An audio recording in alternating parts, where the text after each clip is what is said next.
My name is Dr. Elena Marsh, and I have worked as a psychiatrist at Danvers State Hospital in Massachusetts for 14 years. I never reported what happened during my last rotation in Ward 7, but it still follows me. The hospital closed in 1992, but a small psychiatric unit remained operational until 2009 for court-mandated evaluations. Ward 7 occupied the eastern wing of the original Kirkbride building, a Gothic revival structure that seemed to collect shadows in its corners even during the day. I specialized in forensic psychiatry, so overnight observation shifts were part of my routine. The ward held 12 beds, most of them empty by then, and the night staff had dwindled to just 2 orderlies and myself. It was March when I first noticed the charts. I arrived for my shift at 11 p.m., the usual time. The hallway lights hummed with that particular frequency that makes your teeth ache if you listen too long. I was reviewing patient files at the nurse's station when I saw a clipboard hanging on the door of room 7C. The patient inside, a man named Robert Chennault, had been admitted 3 days earlier for psychiatric evaluation after a violent episode. I picked up the clipboard to update his medication log. The handwriting wasn't mine. It was precise, old-fashioned cursive, the kind you don't see anymore. The notes were detailed, clinically sound, and dated from that morning. They documented observations about Chenault's sleep patterns, his response to medication, and a notation about emerging paranoid ideation with religious fixation. I hadn't written any of it. Neither had Dr. Reeves, the day shift psychiatrist. I recognized his handwriting, and this wasn't it. I asked Marcus, the senior orderly, if anyone else had been in to see Chenault. Just you and Dr. Reeves, he said. Why? I showed him the notes. He looked at them for a long time, then handed the clipboard back without a word. His expression told me he'd seen something like this before. The next night, I found more entries. This time on 3 different charts. Same handwriting, same level of clinical detail. The notes were good, better than good. Whoever wrote them understood psychiatric assessment at a level that suggested decades of experience. They documented behavioral patterns I hadn't noticed yet, medication interactions I hadn't considered, and subtle changes in patient presentation that proved accurate over the following days. I should have reported it. I didn't. Instead, I started reading the entries as part of my rounds. They appeared every night, always dated, always accurate. The handwriting never varied. I began to rely on them in a way. They helped me anticipate problems before they developed, adjust treatment plans, catch things I might have missed during busy shifts. Then Chenault started talking about the doctor. He comes at night, Chenault said during one of our sessions. After you leave, he checks on everyone. He writes things down. What does he look like? I asked, keeping my voice steady. Old, gray hair. He wears a white coat with a name tag, but I can never read it. He's kind, though. He listens. I felt cold despite the radiator hissing in the corner. Does he talk to you? Sometimes. He asks how I'm feeling. He adjusts my blanket. He told me I'd be okay, that I just needed time. 3 other patients mentioned him that week. All described the same man. All said he made rounds after midnight. None of them seemed frightened. If anything, they seemed comforted, but I knew we had no doctor working those hours. The night shift was just me, and I stayed at the nurse's station most of the time, monitoring remotely.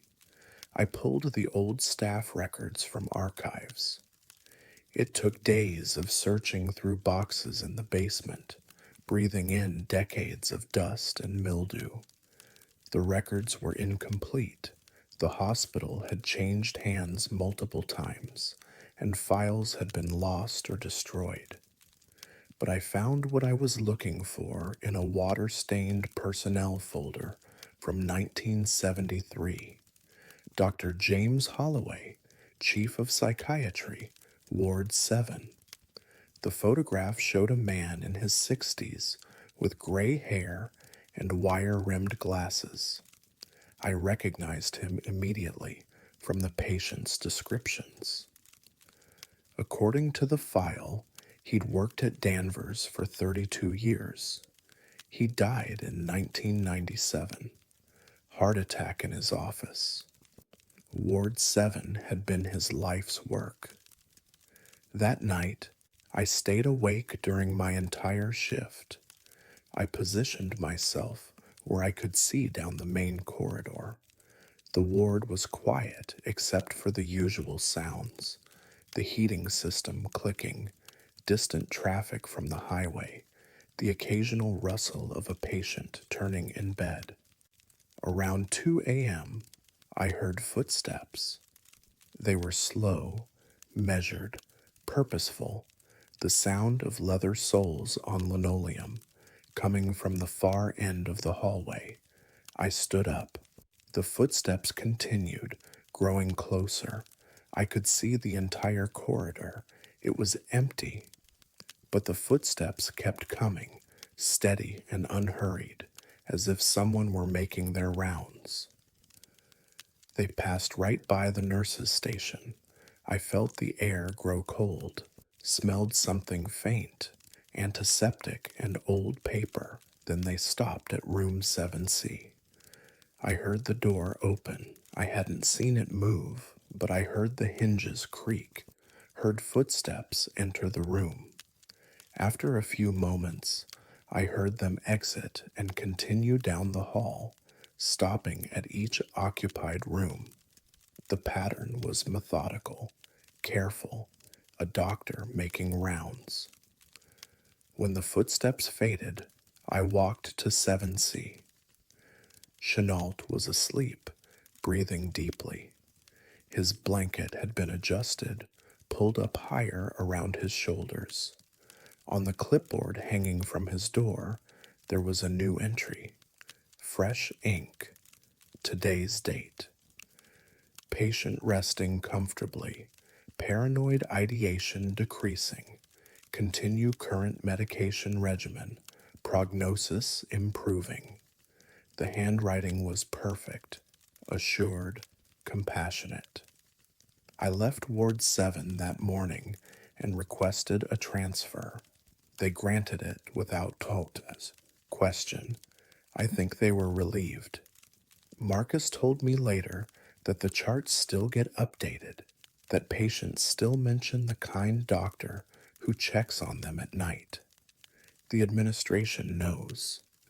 They've always known. Some nights, when I'm working late at my new hospital, I think about Dr. Holloway, about a man so devoted to his patients that not even death could make him abandon his rounds.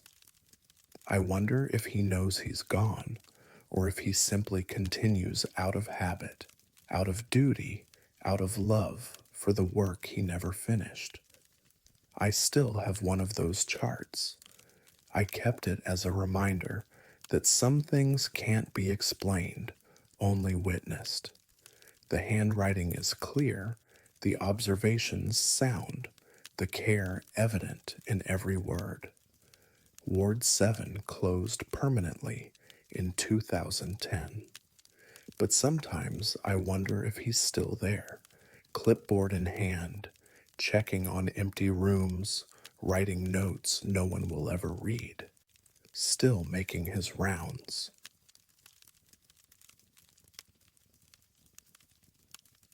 There's a room in this hospital we're never supposed to open. I know why. My name is Jennifer Casto, and I have worked as a registered nurse at Linda Vista Community Hospital in Los Angeles for 9 years. The fourth floor is where they put me when I transferred to night shift, and I should have asked more questions before I accepted. Linda Vista closed most of its operations in 1991, but the fourth floor stayed active for hospice and long-term care until 2004. The building is old, Art Deco from the 1920s, with high ceilings and long corridors that seem to stretch longer than they should. During the day, it looks almost elegant. At night, it feels like something else entirely. My first shift was a Tuesday in October. The charge nurse, a woman named Patricia, who'd worked there since the 80s, walked me through the basics. 12 patient rooms, most occupied by elderly patients in various stages of decline. Medication schedule, call light protocols, emergency procedures, standard orientation. But as we passed room 410, she stopped. Don't go in there unless absolutely necessary, she said, and if you do, don't stay long. Is the patient difficult? There's no patient in 410, she said. There hasn't been for 3 years. She didn't explain further, and something in her expression told me not to ask. The first few hours were routine. I checked vitals, administered medications, updated charts. The patients were quiet. Most of them slept through my rounds. The fluorescent lights hummed overhead, casting everything in that particular greenish tint that makes even healthy people look sick. Around 1 a.m., I sat down at the nurse's station to catch up on paperwork. That's when I noticed the clock. I'd started my charting at 1:05. I filled out medication logs for 6 patients, updated their files, made notes about their conditions. Detailed work. When I looked up to check the time, the clock read 1:12. 7 minutes. I'd been writing for at least 30 minutes. I was sure of it. My hand ached from gripping the pen, but the clock insisted only 7 minutes had passed. I checked my watch. 1:12. I told myself I was tired, that night shifts mess with your perception of time. I went back to work. When I finished the rest of the charts, I looked up again. 1:15. 3 minutes for work that should have taken 20. The hallway was silent, except for the hum of the lights and the distant sound of the ventilation system. I stood up, needing to move, needing to confirm I wasn't losing my mind. I walked the length of the corridor, counting my steps, timing my pace. When I returned to the nurse's station, my watch showed 1:17. 2 minutes for a walk that should have taken 5. I found Patricia in the break room. She was eating a sandwich, moving slowly, like she was underwater. The time, I said. Does it feel strange to you? She looked at me for a long moment, took another bite, chewed, swallowed. You get used to it, she finally said. The fourth floor moves different, always has. What do you mean different? Time, she said. It doesn't work right up here, never stays consistent. Some nights it drags, some nights it races. Tonight it's fast. I wanted to argue, to insist that was impossible, but I just experienced it myself. What's in 410? I asked. Patricia put down her sandwich. That's where it's worst. That's where it started. She told me that in 1987, a patient named Margaret Chen was admitted to 410 with late stage cancer. She was 46 years old.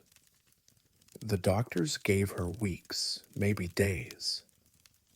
But she didn't die in days. She didn't die in weeks. She aged in the span of 3 days, according to the nurses who'd been there.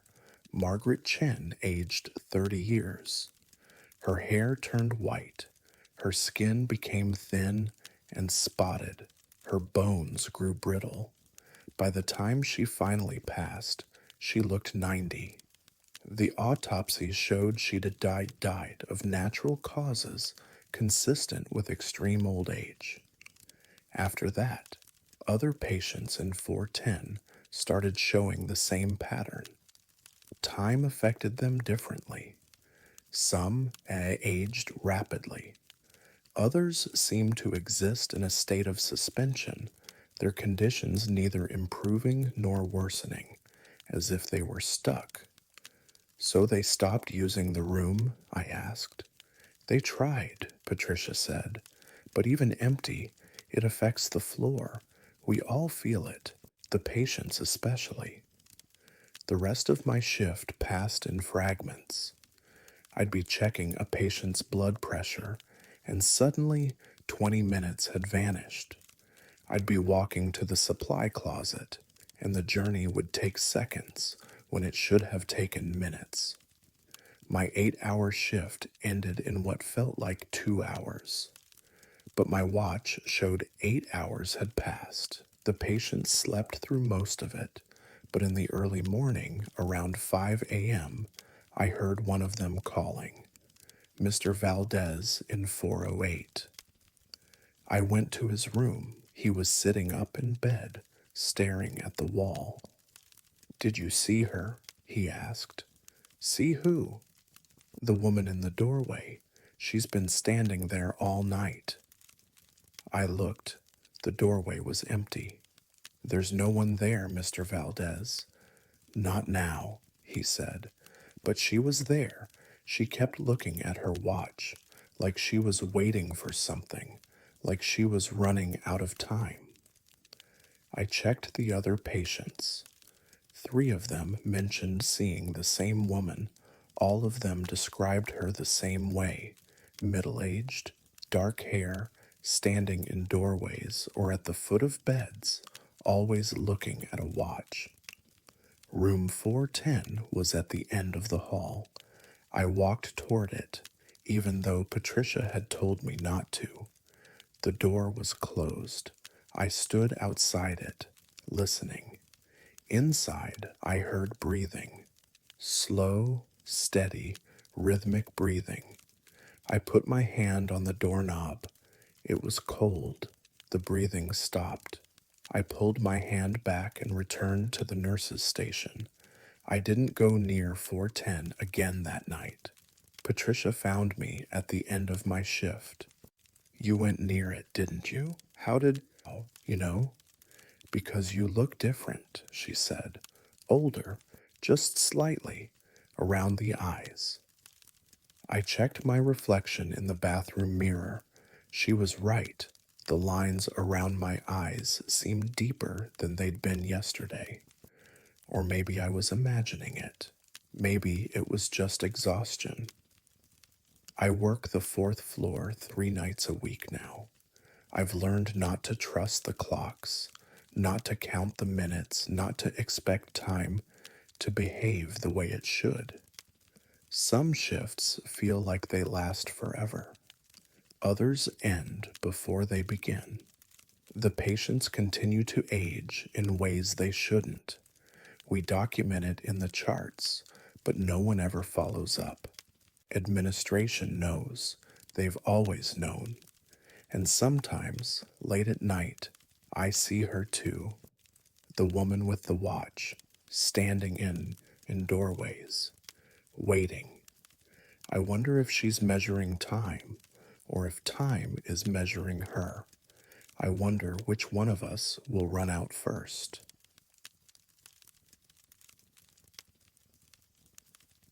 I didn't believe in the dead returning until one of them asked me for help. My name is Michael Torres, and I have worked as a respiratory therapist at Waverly Hills Sanatorium in Kentucky for 6 years. The building hasn't been an active hospital since 1961, but we maintain a small medical research facility in the West Wing studying historical treatments for tuberculosis and their modern applications. Room 310 is where we keep our most detailed records from the sanatorium's active years. It's also where I met David Brennan. He was our first residential patient in the research wing, a volunteer participating in a drug trial for a new tuberculosis treatment. 42 years old, non-smoker, contracted TB during humanitarian work in Southeast Asia. Stable condition, good prognosis. He was supposed to stay for 6 weeks. Room 310 was clean, updated with modern medical equipment, but it still had the original bed frame and windows. Those tall, institutional windows that let in too much light during the day and too much darkness at night. David didn't seem to mind. He was quiet, compliant, easy to work with. The dreams started on his third night. I was doing evening rounds, checking his oxygen levels and lung function, when he stopped me. I had the strangest dream last night, he said. I was at my own funeral. I smiled, tried to be reassuring. That's common with TB patients, the old fear of the disease, the history of this place. Your mind processes the anxiety through dreams. It felt real, he said. I could see everything, the church, the flowers, my sister Crane in the front row, the priest, Father Dominguez from St. Anthony's. I could hear what he was saying. Dreams can be very vivid, especially with the medication you're on. Michael, he said, using my first name, which he'd never done before. I saw the date on the program, November 18th, 3 days from now. I assured him it was just a dream, checked his vitals, everything was normal. I left him resting comfortably. The next morning, David was agitated. He'd had the same dream again. Every detail identical. The church, the mourners, the priest, the date. He described the flowers, white lilies and roses. He described what his sister wore, a black dress with a blue scarf. He described the hymns they sang. It's going to happen, he said. I know it is. I consulted with Dr. Reyes, the lead researcher. She suggested we move David to a different room, thinking the history of 310 might be affecting him psychologically. But David refused. It doesn't matter which room I'm in, he said. I've already seen what happens. That night, I stayed late, monitoring him from the nurse's station. Around 2 a.m., I heard him talking. I went to his room. He was sitting up in bed, eyes open, speaking to someone I couldn't see. I understand, he was saying. Yes, I see now. David, he turned to look at me, but his expression was distant, unfocused. They're all here, he said. Everyone who died in this room, they're showing me. Showing you what? How it happens. The fever comes first, then the bleeding, then the pressure in my chest, like drowning from the inside. It takes 4 hours. His voice was calm, clinical, like he was reading from a medical report. David, you're okay. Your condition is stable. These are just November 18th, he said. 7:23 p.m. That's when. I increased his sedation. He slept, but restlessly, his breathing shallow and rapid. In the morning, Dr. Reyes ran a full panel. Everything came back normal. His TB was responding well to treatment. No complications, no signs of deterioration. But David was different. He moved like someone who'd already accepted something the rest of us couldn't see. I called my sister, he told me that afternoon, told her I love her. She thought I was being dramatic. You're going to be fine, I said. I know what I saw, Michael. I know what's coming. November 18th arrived. David was calm, almost serene. He spent the morning writing letters, organizing his belongings. He asked me to make sure his sister got his watch. Around noon, he developed a slight fever, nothing alarming, zero point 0.3 degrees above normal. By 3 p.m., the fever had climbed to 102. By 5 p.m., he was coughing blood. We moved him to intensive monitoring, started aggressive treatment. Dr. Reyes called in specialists from Louisville, but David's condition deteriorated rapidly, far faster than any normal progression of tuberculosis. It was like his body had given up, like it was following a script written days ago. At 7 p.m., his lungs began to fill with fluid. The church, he whispered to me, his voice barely audible over the oxygen mask. Can you see it? Stay with us, David. White lilies, he said. Blue scarf, Father Dominguez. His breathing became labored. The monitors showed his oxygen levels dropping. We tried everything: ventilation, medication, emergency procedures. Nothing worked. At 7:23 p.m., David Brennan died. The autopsy showed massive hemorrhagic pneumonia and respiratory failure, aggressive and unusual, but ultimately explainable. The medical examiner ruled it a tragic complication of tuberculosis, accelerated by factors we couldn't identify. But I knew better. 3 days later, I attended David's funeral. I don't know why I went. Maybe I needed to see it for myself. The service was at St. Anthony's Church. Father Dominguez presided. The flowers were white lilies and roses. David's sister sat in the front row, crying, wearing a black dress with a blue scarf. Everything exactly as he'd described. I stood in the back, watching, feeling something cold settle into my chest. During the eulogy, I noticed the program, the date printed at the top, November 18th, the same date David had told me 5 days earlier. I haven't worked in room 310 since. We've had other patients in the patient research wing, but I request different assignments. Other staff use the room now.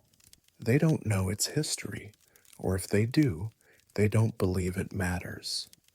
But sometimes, late at night, when I'm doing rounds, I pass by 310 and hear voices. Quiet conversations, someone explaining something in careful, measured tones, someone learning what they're not ready to know. Last month, a new patient was admitted to 310, a woman named Sarah Chen. On her second night, she told the night nurse she'd had a strange dream. She'd seen her own funeral. I tried to get her moved to a different room. Administration denied the request, said I was being superstitious, said there was no medical basis for my concerns. Sarah Chin died 12 days later.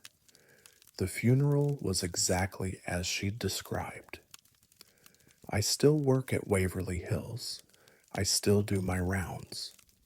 But I don't go into room 310 anymore. And when new patients are admitted there, I watch them carefully. I wait for the moment when they stop looking at me and start looking at something else, something I can't see, something that's showing them what comes next.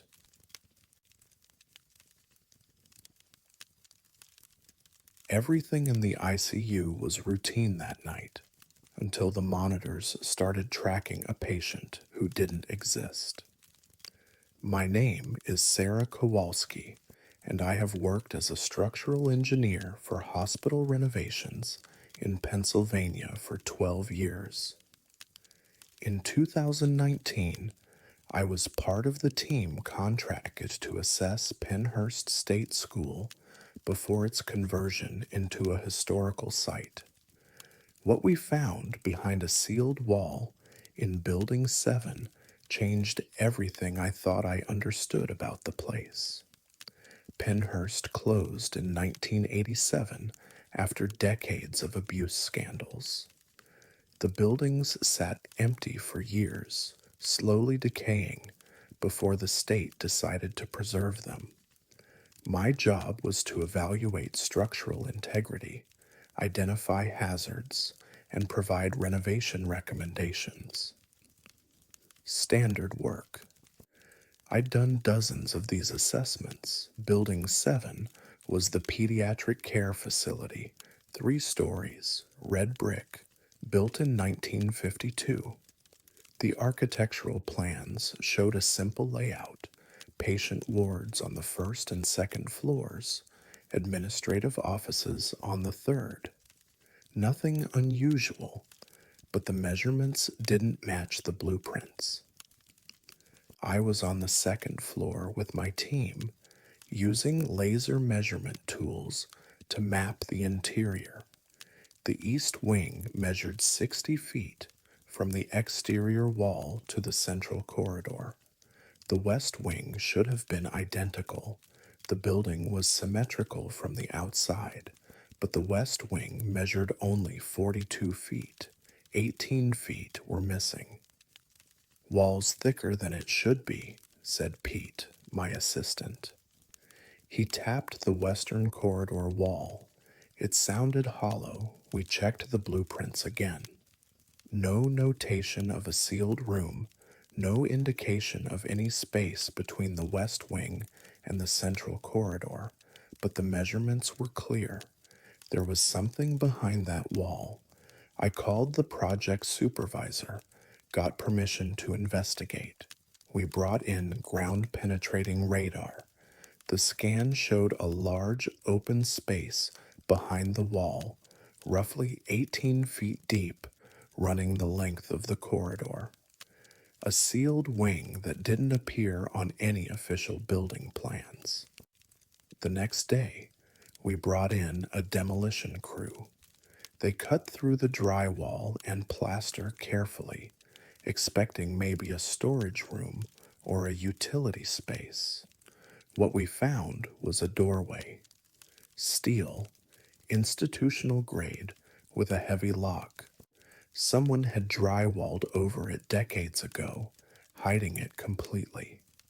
The lock was rusted. Took us an hour to cut through it. The air that came out when we opened the door was cold and stale, like opening a tomb. I shined my flashlight inside. A corridor stretched ahead, lined with doors. Patient rooms, a pediatric ward, 40 beds, medical equipment from the 1950s, metal cribs, examination tables, rolling carts. Everything covered in dust, but otherwise intact. At the nurses' station, we found logs and patient charts, all dated from 1953 to 1957. But here's what didn't make sense. Pennhurst had comprehensive records. thousands of patient files, staff, records, medical logs. Historians had spent years cataloging everything. This wing, with 40 beds and 4 years of operation, didn't appear anywhere in the official documentation. No architectural plans, no patient transfers, no staff assignments, no budget allocations. It was like it had been erased. Pete found the drawings first. They were taped to the walls in several of the rooms. Children's drawings in crayon and pencil, houses, families, stick figures holding hands, normal kid artwork, except they were dated 2 weeks ago. That's impossible, Pete said, holding one up. The paper was fresh, not yellowed, the date written in a child's handwriting, October 29th, 2019. We'd opened the wing on November 12th. I checked every drawing, different handwriting, different artistic skills, but all dated within the past month. Some as recent as 3 days before we'd broken through the wall. Someone's messing with us, Pete said. Had to be. Some urban explorer got in here, left these as a prank. But there was no other entrance. The wing had been completely sealed. The dust on the floor showed no footprints except ours. We found more unsettling things as we explored. In the supply closet, fresh medical supplies, gauze, bandages, syringes, manufactured in 2018. In the medication room, prescription bottles with dates from 2019. In the day room, a television from the early 2000s, unplugged, covered in dust, but looking relatively new. None of it should have been there. The patient logs were worse. The handwriting changed every few pages, like different people had made entries over time. But the patients' names stayed the same. The same 40 children, admitted in 1953, with medical notes continuing through 2019. 66 years of continuous care. Entries documented growth, development, medical treatments, behavioral observations. The children aged in the logs, but slowly, far too slowly.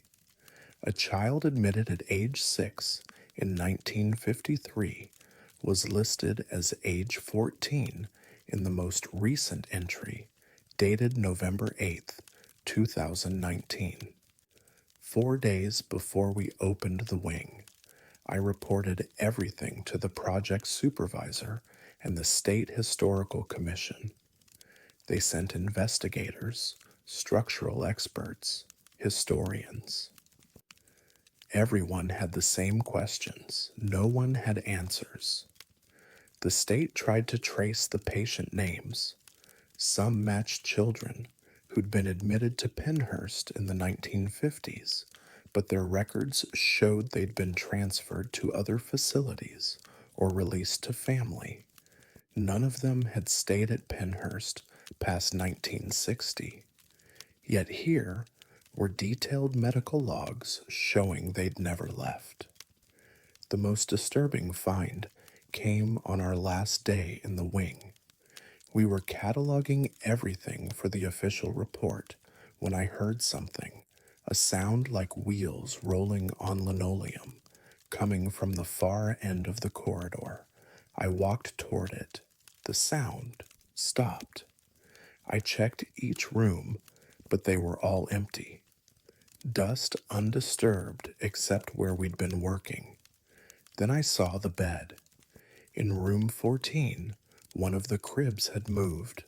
I was certain it had been against the wall when we'd inventoried that morning. Now it sat in the center of the room, angled slightly, like someone had been using it. The sheet was smooth, fresh, like it had just been changed. Pete came up behind me. "Did you move that?" "No." "Neither did I." We stood there, staring at it. Then the call light above the door activated. A soft ding, and the light glowed amber. No power had been running to the wing. We'd checked. The electrical system had been disconnected decades ago. We left the wing that day and didn't go back. I completed my report based on what we'd documented, but I left out the drawings, the dates, the medical supplies. Included just the structural assessment and the historical findings. The state sealed the wing again, this time with concrete block instead of drywall, but I kept copies of some of the patient logs. I read them sometimes, late at night, trying to understand, trying to find a rational explanation. Last week, I drove past Penhurst. The building tours were running, people walking through with guides taking pictures. I wondered if they could hear it. The sound of wheels on linoleum, the soft ding of call lights, the children who never left. Sometimes I think about those drawings, the fresh dates, the small hands that made them, and I wonder if sealing the wing again was enough, or if some spaces exist whether we acknowledge them or not.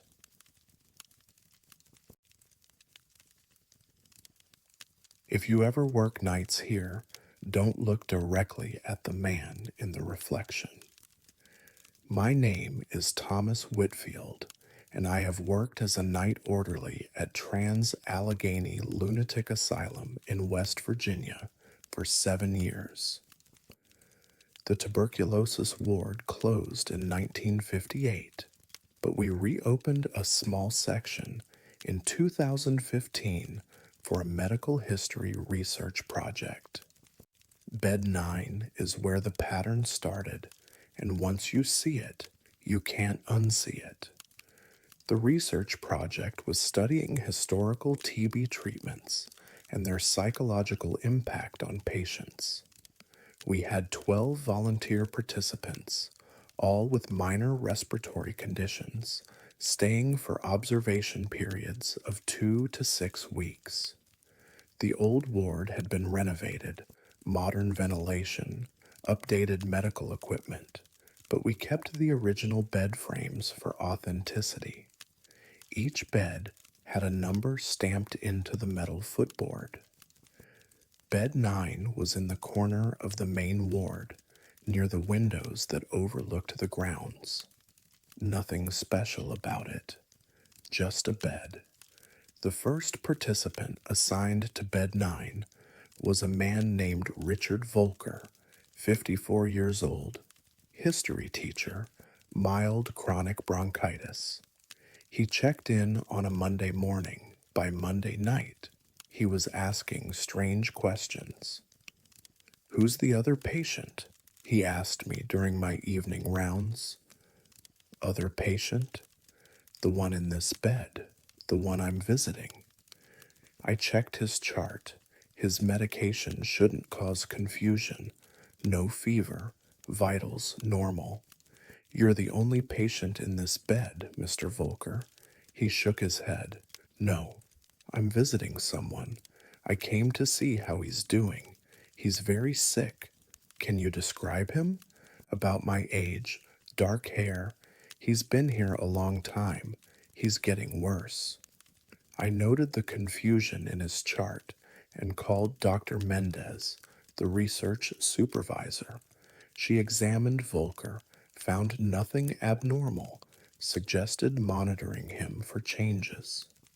The next night, Volker was more insistent. "He told me his name," Volker said. Andrew Cassidy. He was admitted in 1953. He's dying." I checked the historical records.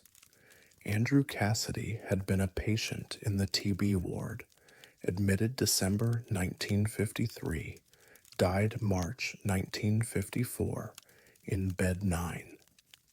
"Mr. Volker, how did you know that name?" He told me. We talk at night. He's scared. He knows he's not going to make it. This was beyond confusion. This was specific, detailed information Volker couldn't have accessed. The historical records were archived in a locked office. No internet access in the ward. What does Andrew look like? I asked. Volker described him in detail. Age, build, features. I found Andrew Cassidy's admission photo in the archives. The description matched perfectly. We moved Volker to bed 4. Within 2 days, his delusion faded. He had no memory of Andrew Cassidy, no recollection of insisting he was visiting another patient. The next participant assigned to bed 9 was a woman named Helen Greer, 61 years old, librarian, recovering from pneumonia. She lasted 3 nights. I'm here, visiting the man in this bed, she told me on her second night. Poor soul. He's been here since the 50s. Andrew something. He doesn't have much time left. Same story, same name, same details. We documented it carefully this time. Dr. Mendez interviewed Helen extensively. Helen had no connection to Richard Volker. She'd never seen the historical records, but she described Andrew Cassidy exactly the same way. His appearance, his fears, his awareness of his approaching death. He's very kind, Helen said. He asks about my family. He's worried about me being sick. I told him I'm just visiting, that he's the real patient, but he doesn't believe me. We moved Helen to a different bed. The delusion stopped immediately. Dr. Mendez wanted to discontinue using bed 9, but I convinced her to try one more time, under controlled conditions. We set up cameras, monitoring equipment, everything documented. The third participant was a man named James Driscoll, 48 years old, accountant, mild asthma. We told him nothing about the previous patient's experiences. On his first night in bed 9, he woke me at 2 a.m. I need to switch beds, he said. This one's occupied. Occupied how? There's a man here, Andrew. He says I'm visiting him, that he's the patient, but I think there's been a mistake. I think I'm supposed to be the patient. Same name, same confusion about who was visiting whom, but this time we had it on camera. I reviewed the footage the next morning with Dr. Mendez, James Driscoll, lying in bed 9, sleeping. Around 1:30 a.m. he stirred, rolled over, seemed to be listening to something. Then he sat up, nodded, spoke, though the audio picked up only his voice, no one else. Andrew, he said, is that you?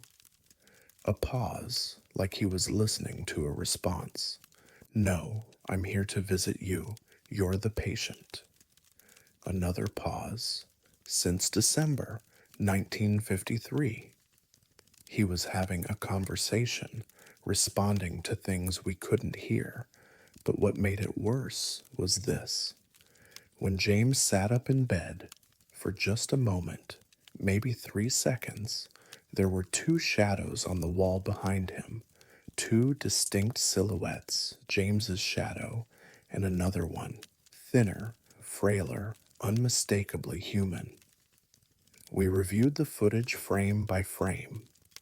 The second shadow appeared in 17 frames. Then it was gone. Dr. Mendez shut down the research project. Bed 9 was removed from the ward and put in storage, but the storage room is in the basement of the same building, and sometimes when I'm down there for supplies, I hear it. Someone coughing, weak, wet, tubercular coughing, coming from the direction of bed 9. I asked the maintenance supervisor if we could move the bed to a different facility. He told me they'd tried once before, years ago, before the research project. They loaded it onto a truck, drove it to a warehouse 30 miles away. The next morning, it was back in the ward, in the same corner. No one had moved it, so it stays in the basement now, and we pretend it's not there. But 3 months ago, one of the new orderlies, kid named Danny, just out of college, went down for supplies and didn't come back for 2 hours. When he finally efficit merged, he looked shaken. "There's someone down there," he said, "in one of the old beds. He asked me if I was visiting him." "What did you tell him?" I said yes. It seemed important. He seemed relieved. "Did he tell you his name?" Danny nodded. "Andrew. He said his was Andrew." I told Danny to stay out of the basement. Told him the same thing I'm telling you now. Bed 9 is still down there. Andrew Cassidy is still in it. And if you ever go down to that basement, if you ever see that bed, you need to understand something. You won't be visiting a patient. You'll be the patient. And someone else will be visiting you, someone who died 70 years ago, but never left bed 9, someone who's still waiting for visitors, still asking their names, still confused about who's supposed to be there. I don't go in the basement anymore. I send other people for supplies, and I don't tell them why, because the truth is worse than the fear. The truth is that some deaths don't finish, some patients never get discharged, and bed 9 remembers everyone who lies in it. Everyone who visits Andrew Cassidy, everyone who becomes him.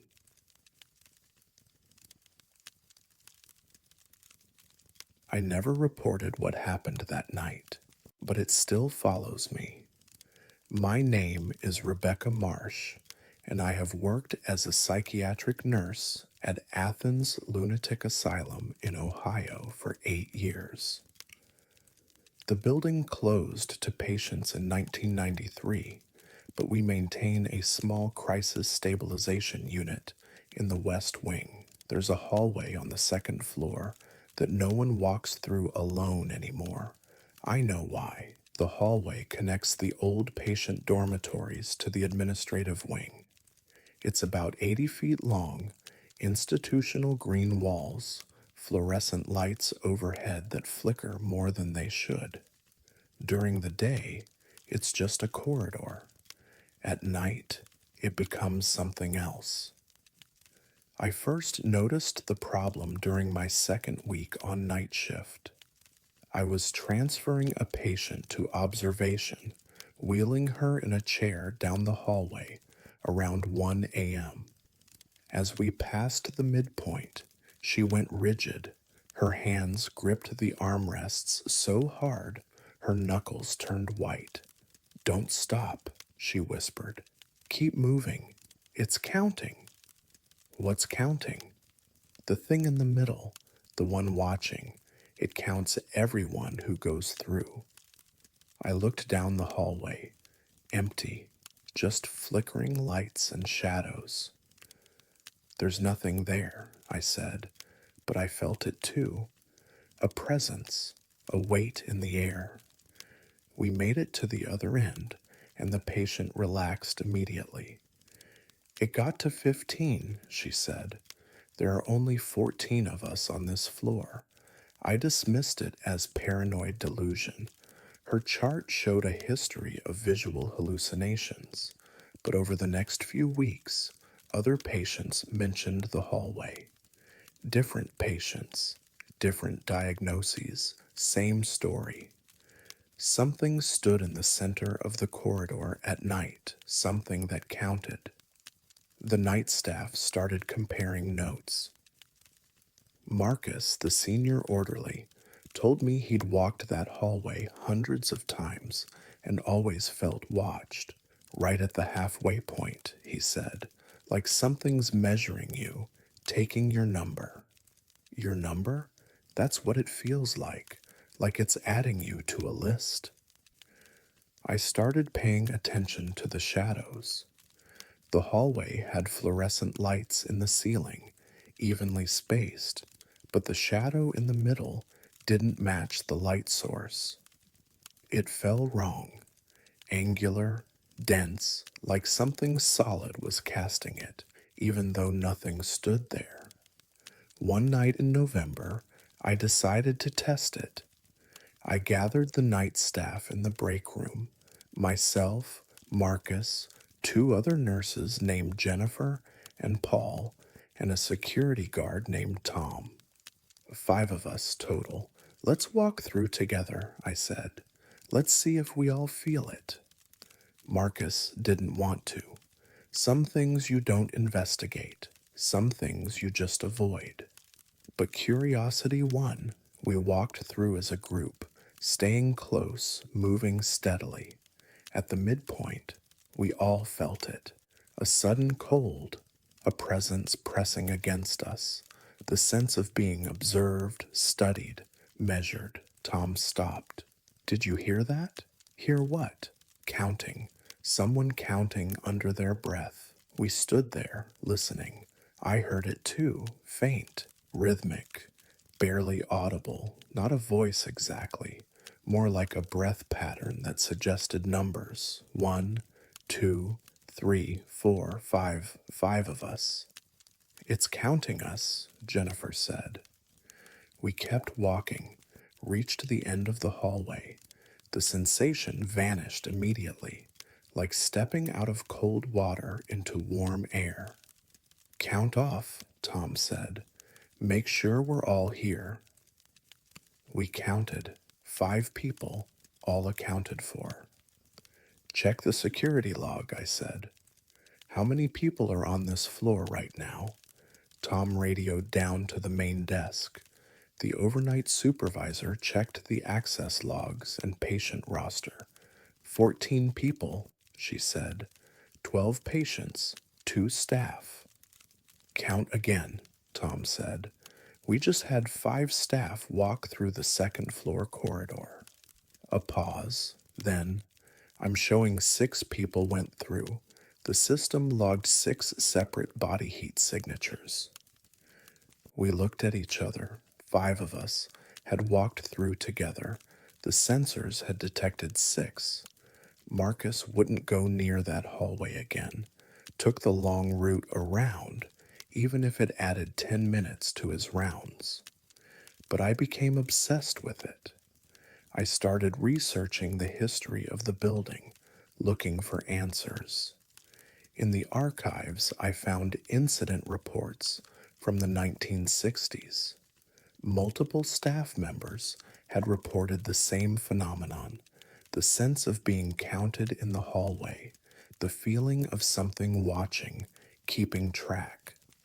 One report from 1967 documented a night when 6 nurses walked through together, but 7 shadows appeared on the wall. The report was filed by a head nurse named Dorothy Klein. She noted, the extra shadow had no corresponding person. It moved with us, but belonged to no one in our group. When we reached the end of the hallway and counted ourselves, we were all accounted for, but the shadow suggested we'd missed someone. The last line chilled me. I believe something in that hallway is counting us because it's waiting for a specific number. I found Dorothy Klein's contact information. She was 92, living in a nursing home in Columbus. I called her. She remembered the hallway immediately. Have you felt it? She asked. The watcher? Yes. Then you know. It's been there since the building opened. Maybe longer. Some of us thought it was attached to the land, something that existed before the asylum. What's it counting for? We never figured that out. But every few years, someone goes missing in that building. Not patients, they're accounted for. Staff, security, maintenance. They vanish during night shifts. No trace, no explanation, just gone. I checked the employment records. She was right. In 1971, a janitor named Robert Hayes disappeared during his overnight shift. Last seen on security footage entering the second floor hallway. Never seen leaving. In 1985, a nurse named Patricia Dunn, same pattern.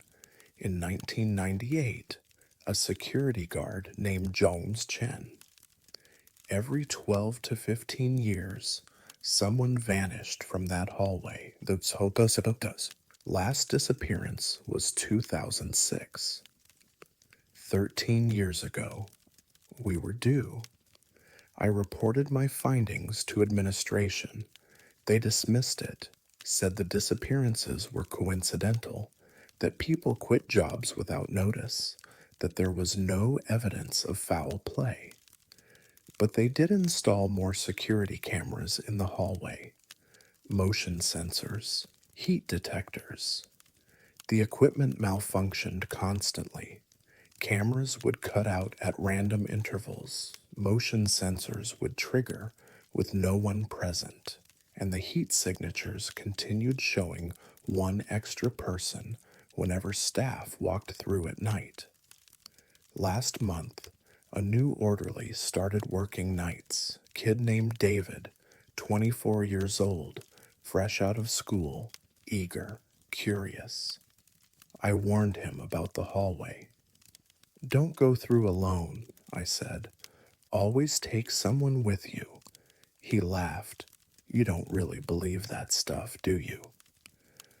2 weeks later, David's shift ended at 7 a.m. He clocked out, said goodbye to the morning staff. Security footage shows him walking toward the parking lot. To get there, he had to go through the second floor hallway. He entered the hallway at 7:08 a.m. He never exited. We searched everywhere, checked every room, every closet, every possible space he could have gone. Reviewed all the footage. He entered that hallway and simply ceased to exist. The police investigated, found nothing. His car was still in the parking lot. His phone last pinged from inside the building, but David was gone. The camera in the hallway malfunctioned at 7:08. When it came back online 3 minutes later, the corridor was empty. I transferred to day shift after that. I don't work nights anymore. But sometimes I think about Dorothy Klein's question. What number is it counting toward? What happens when it reaches that number? And I think about David and Robert Hayes and Patricia Dunn and James Chen and all the others whose names I haven't found yet. I think about the shadow that doesn't match the light, and I wonder if it's still counting, still watching, still waiting for its number to come up.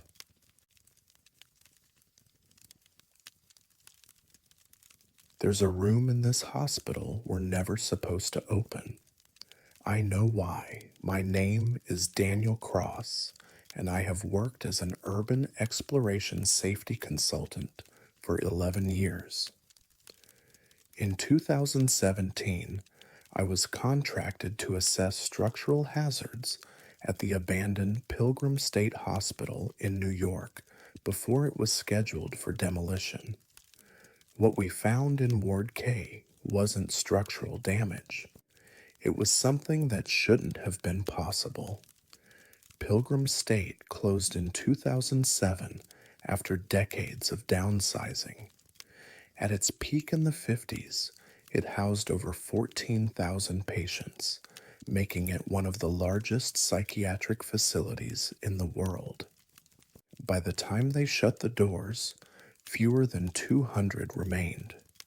The buildings sat empty for 10 years, slowly decaying, waiting for demolition crews.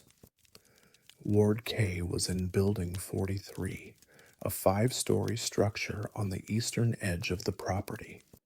My team was doing routine documentation, photographing hazards, testing floor stability, checking for asbestos.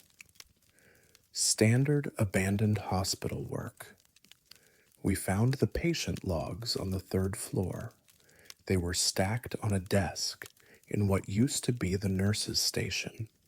File boxes, dozens of them, filled with handwritten medical records. That wasn't unusual. Abandoned hospitals always have leftover paperwork.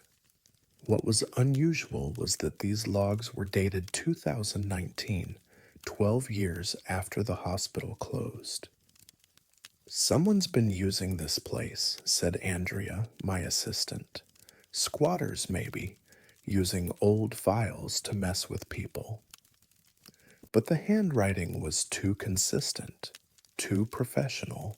These weren't pranks, they were actual medical documentation, vital signs, medication schedules, behavioral observations, treatment notes, all formatted correctly, using proper medical terminology. I opened one file at random. Patient name, Robert Henley. Admission date, June 3rd, 1989. The entries continued chronologically through the 90s, through the 2000s, right up to March 15th, 2019. 30 years of continuous documentation. We found 47 patient files. All followed the same pattern.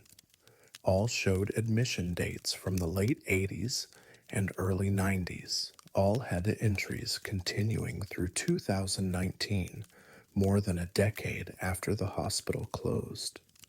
The patients' names stayed the same throughout.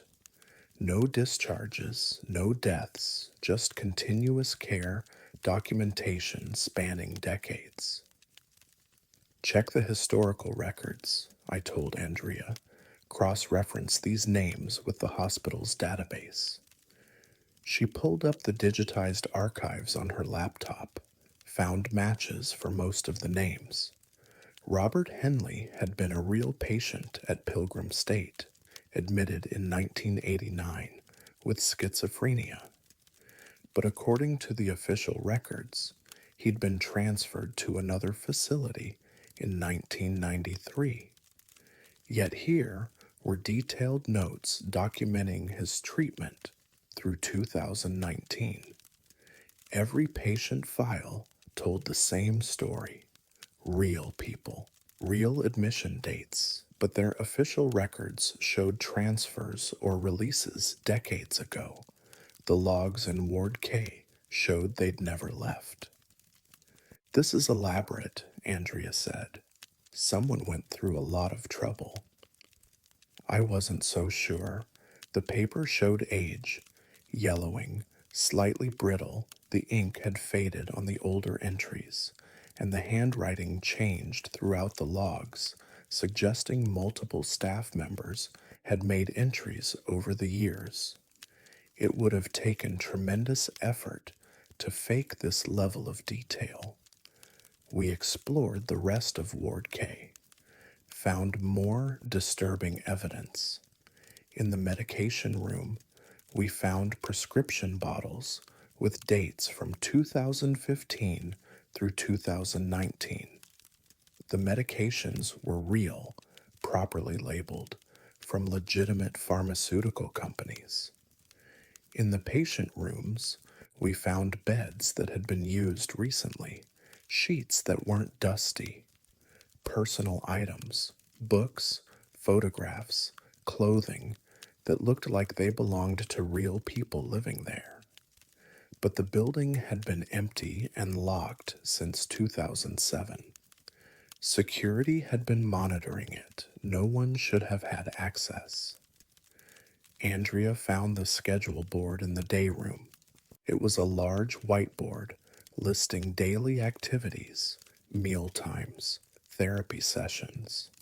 written in dry erase marker, dated November 8th, 2019, 4 days ago. "We need to call the police," Andrea said. "Someone's been living here, maybe a whole group. This is trespassing at minimum, maybe something worse." I took photographs of everything: the logs, the medication, the schedule board, sent them to my supervisor. Within an hour, we had police on site, along with hospital administrators and state health officials. They confirmed what we'd found: real medications, legitimate patient records, evidence of ongoing medical care in a facility that had been closed and secured for 12 years. But here's what they couldn't explain: the security footage. The hospital had installed cameras after closure to prevent vandalism. The cameras covered all main entrances to the buildings. The footage was stored on cloud servers, backed up daily, tamper evident. They reviewed 12 years of footage from Building 43. No one had entered or exited Ward K. The doors remained locked, undisturbed, for 12 years. No broken windows, no forced entry, no indication that anyone had been inside. Yet the evidence was undeniable. Someone had been maintaining patient care in that ward. Someone had been writing those logs, administering those medications, updating that schedule board.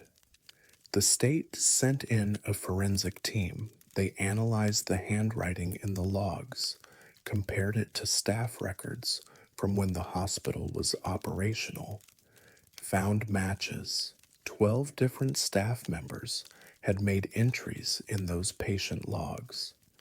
All 12 had died between 2007 and 2015. The most recent entry was written by a nurse named Margaret Ellis. Her handwriting was confirmed through comparison with her employment files. The entry was dated March 15th, 2019. Margaret Ellis had died in 2011. Heart attack. Death certificate on file. The investigators had no explanation. They sealed Ward K and flagged the building for immediate demolition. But I kept copies of some of the logs. I read them late at night, trying to understand.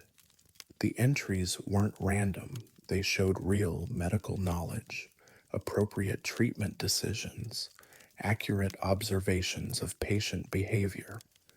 Whoever wrote them understood psychiatric care deeply, and the patients, the 47 people documented in those files, they aged.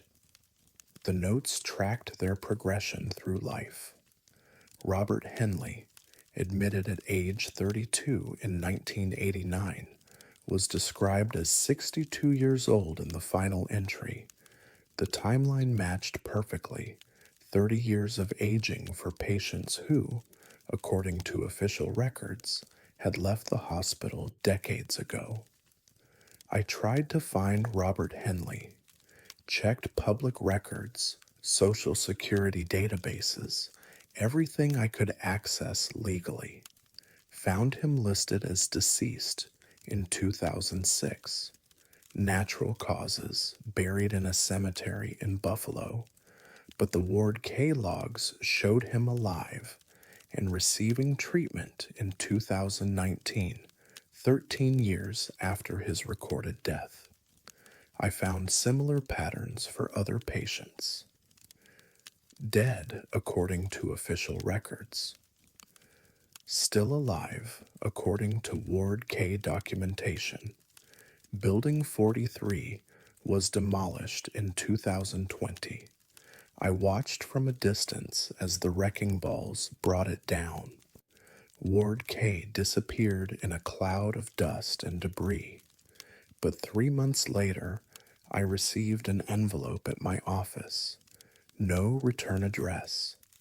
Inside was a single sheet of paper, a patient log entry, handwritten, professional, dated June 4th, 2020. Patient name Robert Henley. The entry noted that he was adjusting well to the relocation, that his condition remained stable, that he was responding positively to continued treatment. At the bottom of the page, in the same handwriting, a note: Ward K relocated. Patient care continues. Do not search for us. I reported it to the authorities. They investigated, found nothing, but I still get those envelopes every few months, different patients, different handwriting, always dated recently, always documenting ongoing care. The last one arrived yesterday. The entry was written by Margaret Ellis, the nurse who died in 2011. Her handwriting hasn't changed. Her observations are still sharp, medically sound, compassionate. She's still taking care of her patients. Somewhere in a Ward K that doesn't exist on any map, where the patients never leave, where the staff never stops caring, where death isn't discharge, just relocation.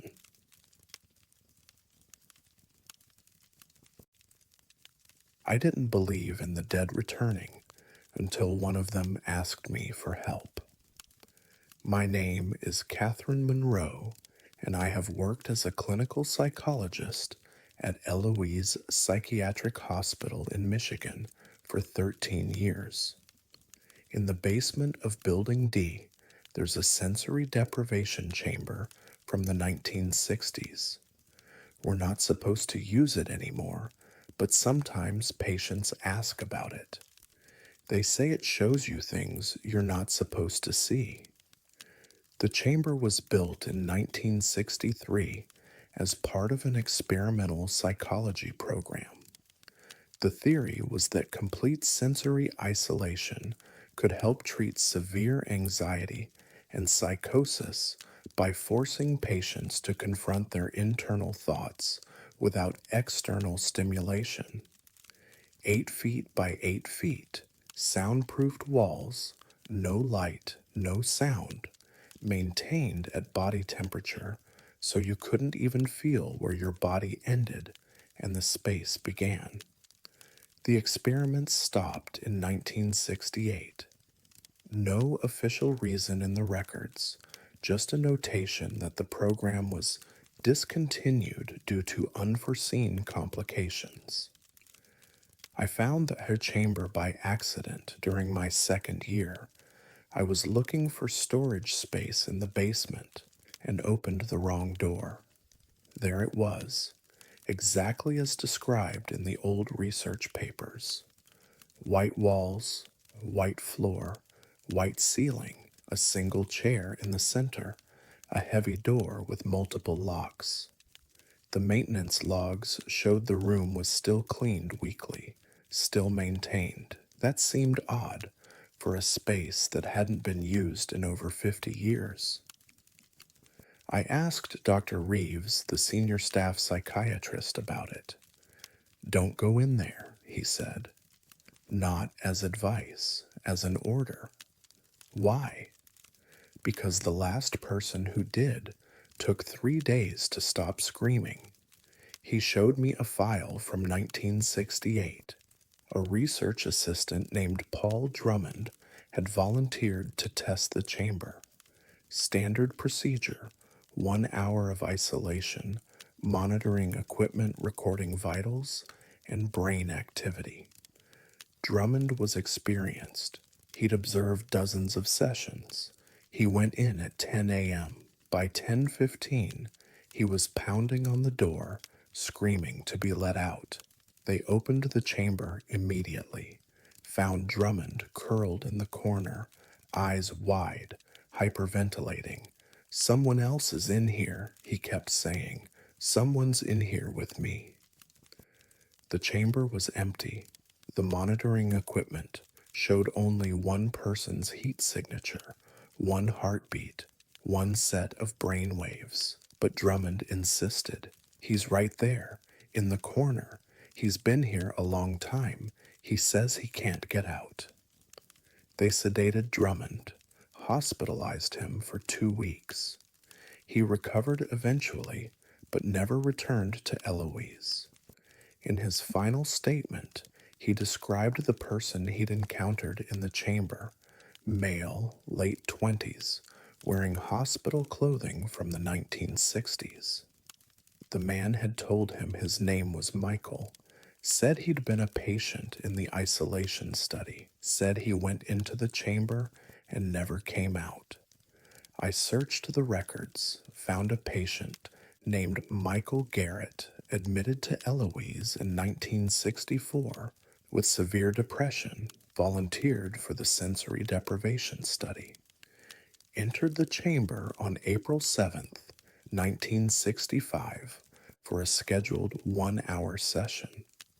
They found him dead when they opened the door. Cardiac arrest. He was 28 years old. The autopsy showed nothing unusual. No drugs, no underlying conditions, just sudden death. After that, 7 more research subjects reported encountering someone in the chamber. All described the same person. All said he was trapped. All said he spoke to them, told them things about the staff that were true, private information they couldn't have known. That's when they shut down the program. But here's what bothered me. Why were they still maintaining the room? I checked the cleaning logs more carefully. The chamber was cleaned every Monday at 6 a.m., always by the same maintenance worker, a man named George, who'd been with the hospital for 30 years. I asked George about it. Someone needs to keep it clean, he said. He doesn't like it when it gets dusty. Who doesn't like it? George looked at me like I should already know. The guy in there, Michael, he's been there since I started working here. I clean his room. He's always grateful. You've seen him? Every Monday. He's standing in the corner, same corner. He nods when I come in. I clean. He watches. When I leave, he mouths thank you. Been the same routine for 30 years. I thought George was delusional, but he was otherwise completely lucid. Good employee. No history of mental illness. Just this one consistent story about the man in the white room. I decided to test it. I asked for permission to enter the chamber, citing research purposes. Dr. Reeves denied it. I went to administration. They denied it too. I filed formal requests. All denied, so I used my access card and went in anyway. The chamber was exactly as I'd seen it before. White walls, white chair, complete silence once I closed the door. The soundproofing was absolute. I couldn't hear my own breathing. I sat in the chair, set a timer for 10 minutes, closed my eyes. For the first few minutes, nothing happened, just darkness and silence, my breathing, my heartbeat, the normal experience of isolation. Then I felt it. The temperature changed just slightly, a cold spot to my left. I opened my eyes. He was standing in the corner, a young man, late 20s, thin, hospital clothing from decades ago. He was looking at me with an expression of profound sadness and relief. "Can you see me?" he asked. His voice was clear, normal, not distorted or ghostly. I couldn't speak. My training said this was a hallucination. Sensory deprivation causes the brain to create stimuli when none exist. But he looked solid, real. "You can," he said. "Thank God. It's been so long since anyone really saw me." "You're not real," I managed to say. "I'm as real as you are. I just can't leave." Why not? Because I'm still in here. Part of me never left. When I died, something held me, the isolation, the darkness. I've been here ever since, watching people come and go. Most can't see me. Some can feel me. Very few can see me clearly. What do you want? To leave, to finally leave. But I can't do it alone. He stepped closer. I could see details now, the frayed collar of his hospital shirt, the shadows under his eyes, the way his hands trembled slightly. The others who saw me, he said, they ran. They panicked. They couldn't help. But you're different. You're trained for this. You understand. Understand what? That consciousness doesn't always leave when the body does, that sometimes it gets stuck, trapped in the last moment, the last place. I've been in this moment for 54 years, the moment right before my heart stopped. I'm caught in it, looping, waiting. How do I help you? Stay with me, just for a few minutes. Acknowledge that I'm here, that I'm real, that I existed. That's all anyone needs, to be seen, to be remembered. I stayed. I talked to him. He told me about his life before Eloise, about his family, his job, his hopes, his fear of the isolation study, but his willingness to try anything to get better. It didn't hurt, he said, the dying. It was just sudden. One moment I was sitting here, the next I was watching them open the door and find my body, and I couldn't tell them I was still there. After 15 minutes, he started to fade, not dramatically, just gradually, like he was finally able to let go. Thank you, he said, for seeing me, for listening. I think I can go now. He disappeared. The chamber was empty. I sat there for another 10 minutes, making sure. Then I left, filed a report recommending the chamber be permanently sealed. Administration agreed immediately, like they'd been waiting for someone to make the request. They sealed it with concrete the following week. But sometimes I wonder if Michael really left, or if he's still there, waiting in the darkness, hoping someone else will see him, hoping someone else will stay long enough to acknowledge he existed, that he was real, that he mattered, even in the white room where sound and light don't reach, even in the isolation that never ends.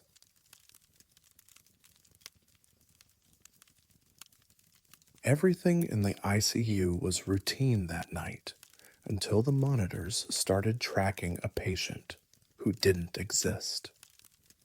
My name is Dr. Aisha Patel, and I have worked as a sleep neurologist at Greystone Park Psychiatric Hospital in New Jersey for 10 years. The narcolepsy unit on the third floor is where we conduct overnight sleep studies, monitoring patients with severe sleep disorders. What we discovered in 2018 changed everything we thought we understood about consciousness. The unit has 12 beds, each equipped with polysomnography equipment, brainwave monitors, eye movement trackers, heart rate sensors, standard sleep lab setup. We study REM patterns, sleep architecture, neurological activity, scientific, measurable, predictable, until the dreams synchronized. It started with 2 patients in adjacent beds. Marcus Hoffman and Linda Chen, both admitted for narcolepsy with cataplexy. No connection between them, different backgrounds, different ages, different medical histories. On their third night, they both woke at exactly 3:27 a.m., both describing the same dream. A stone room, no windows, no doors, cold walls, and a voice asking when they'd wake up. I noted it in their charts as an interesting coincidence. Patients in close proximity sometimes influence each other's experiences. Shared environmental stimuli, nothing unusual. The next night, 4 patients reported the same dream, same stone room, same voice asking the same question. By the end of the week, all 12 patients in the sleep ward were having identical dreams. I reviewed the polysomnography data. All 12 patients entered REM sleep at different times throughout the night, as expected, but their brainwave patterns during REM were identical. Perfect synchronization, the same neural activity, the same eye movements, the same physiological responses. That shouldn't have been possible. I consulted with Dr. Morris, the head of neurology. We ran additional tests, brain scans, blood work, checked for environmental factors, carbon monoxide, electromagnetic interference, anything that could affect brain function. Everything came back normal, except the dreams continued, and they were evolving. On week 2, the patients reported new details. The stone room had markings on the walls, symbols they couldn't quite remember when they woke. The voice was clearer now, male, calm, persistent, always asking, "When will you wake up?" One patient, Marcus Hoffman, started drawing the symbols from memory. They were geometric, precise, unlike any writing system I recognized. I sent images to colleagues in linguistics and anthropology. No one could identify them. By week 3, the patients could navigate the dream space. They described walking around the room, examining the walls, searching for an exit. There was none. Just 4 stone walls, a stone floor, a stone ceiling, and the voice. "It's not really a voice," Linda Chen told me during an interview. "It's more like a thought that's not mine. It feels ancient, patient, like it's been asking that question forever." What question exactly? When will you wake up? But I think it's not asking when we'll wake from sleep. It's asking when we'll wake from something else. The patient's sleep patterns became increasingly synchronized. They'd all enter REM at the same time now, regardless of when they fell asleep. Their brain waves would lock into identical patterns. They'd stay in REM for exactly 43 minutes, then wake simultaneously, all of them describing what happened in the stone room during those 43 minutes. "We're all there together now," Marcus said. "We can see each other, 12 of us in the room, and the voice is getting louder. It's not just asking anymore, it's insisting. 'Wake up,' it says. 'You've been asleep too long. Wake up.'" I increased monitoring, set up video cameras, recorded everything. During REM sleep, all 12 patients exhibited the same physical movements, small twitches, identical patterns. Their EEG readings were so perfectly synchronized that the data looked like it came from a single brain. Dr. Morris suggested we separate them, move them to different rooms, different floors, different buildings. We transferred 3 patients to a facility across town. The dreams continued. Same stone room, same 12 people, same voice. Distance didn't matter. On week 4, the patients stopped calling them dreams. "It's not a dream," Linda said. "It's a place, a real place. We're actually there when we sleep. Our consciousness goes there." That's not possible, I said. Then explain the scars. She showed me her hand, 3 small cuts on her palm, arranged in a triangle. I touched the wall in the dream. The symbols were sharp. They cut me. I examined the cuts. They were real, fresh, not self inflicted. The angle and depth were wrong for that. I checked the other patients. 7 of them had similar marks, all from touching the walls in the stone room. Injuries sustained in dreams that manifested on their physical bodies. Dr. Morris wanted to wake them during REM, interrupt the dream cycle. We tried, used alarms, physical stimulation, everything standard protocol allowed. The patients would show signs of hearing us. Their brain waves would flicker, but they wouldn't wake.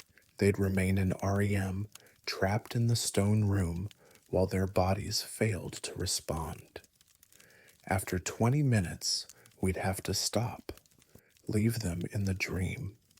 They'd wake naturally after 43 minutes, always the same duration. It won't let us leave early, Marcus said. Not anymore. We have to stay until it's ready. Until what's ready? Until it wakes up. The dreams intensified. The patients reported that the stone walls were becoming transparent. They could see through them now, see what was beyond the room. It's not a room, Linda said. It's a cell, and we're not the ones imprisoned. Then who is? We are. All of us. Everyone. The voice is trying to tell us we're all asleep. This reality, waking life, it's the dream. The stone room is what's real, and something in there has been trying to wake us up. I thought they were developing shared psychosis, but their cognitive function was normal. They showed no signs of delusion outside the sleep episodes. They went about their days normally, participated in therapy, took their medications. Only during REM did they access the stone room. On week 5, something changed. All 12 patients entered REM simultaneously at 2:33 a.m. Their brain waves synchronized as usual, but this time their patterns began showing activity we'd never seen before, frequencies beyond normal human range. The equipment struggled to register it. They stayed in REM for 2 hours instead of 43 minutes. When they woke, they were different, calmer, almost serene. We saw it, Marcus said. Beyond the walls, we saw what's sleeping. What did you see? Us, all of us, billions of people, lying in rows that stretch forever, connected by threads we can't see when we're awake. And the voice, it's not asking when we'll wake up. It's asking when we'll remember we're already asleep. All 12 patients requested discharge the next day. Their narcolepsy symptoms had vanished. Sleep studies showed normal patterns. No more synchronized dreams, no more stone room. They all said the same thing. We woke up, not all the way, but enough. I still work at Greystone. New patients come through the narcolepsy unit. Most have normal dreams, normal sleep patterns, but occasionally someone reports a stone room, cold walls, symbols they can't quite remember, and a voice asking when they'll wake up. I tell them it's just a dream, but I don't sleep in the hospital anymore, because 3 months after the 12 patients left, I had the dream myself. The stone room, the walls covered in geometric symbols, and the voice, patient and ancient, asking its eternal question. When I woke, I had 3 small cuts on my palm.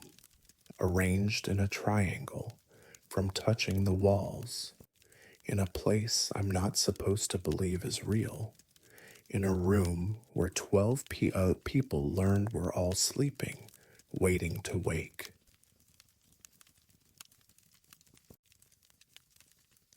If you ever work nights here, don't look directly at the man in the reflection. My name is James Blackwood, and I have worked as a facilities manager at Norwich State Hospital in Connecticut for 16 years. Corridor 12 on the second floor has been part of my maintenance rounds for all of those years. I measure it every month now. The length keeps changing. Norwich State closed most operations in 1996, but we maintained a small administrative wing and historical archive in the main building. My job is to keep the occupied sections functional and the abandoned sections secure. Corridor 12 connects the archives to the old patient wards. Straight hallway, no branching paths, no rooms along its length, just two doors, one at each end. The blueprints from 1924 show it as 280 feet long. When I first started working here, I measured it as part of my initial assessment. 340 feet, 60 feet longer than the architectural plans indicated. I reported the discrepancy. The senior architect reviewed the blueprints, checked the building dimensions, measured the exterior. According to every calculation, Corridor 12 should be 280 feet long. He suggested my measurement was wrong. I measured again, 340 feet. We measured together. Same result, 340 feet. The architect couldn't explain it, chalked it up to renovation errors over the years, additions that weren't properly documented. But the corridor walls were original. You could tell by the construction. No evidence of extension or modification. The length just didn't match the plans. I filed the documentation and moved on. Old buildings have quirks. You accept them and work around them. But the corridor kept changing. 6 months later, I measured it again during routine maintenance. 325 feet, 15 feet shorter than before. I thought I'd made an error. Measured twice more. Same result, 325 feet. Over the next year, I measured monthly. The length varied, sometimes 340 feet, sometimes 310, sometimes to 290. Never exactly what the blueprints showed, but always changing. Walking the corridor took different amounts of time depending on which direction you went. West to east felt longer, like walking uphill even though the floor was level. East to west felt shorter, like something pulled you along. Other staff noticed it too. Karen, the archivist, mentioned that some days her walk to the archives took 5 minutes, other days 15 minutes, same pace, same route. It's like the building breathes, she said, like it expands and contracts. I started documenting everything. Time to walk the corridor, number of steps, physical markers, scuff marks on the floor, cracks in the walls, to track if they moved. They did. A crack that was 20 feet from the east door 1 week would be 30 feet from the door that faces also next week. The building wasn't settling. It was shifting. Then came the doors. In March of 2012, I walked through Corridor 12, heading to the archives. When I reached the end, I turned to look back. There were 3 doors along the left wall, evenly spaced, plain wooden doors with brass handles. I walked back. The doors were still there. But according to the blueprints, Corridor 12 had no doors along its length, just solid walls connecting the two endpoints. I tried the first door, locked, no keyhole, no handle mechanism, just decorative.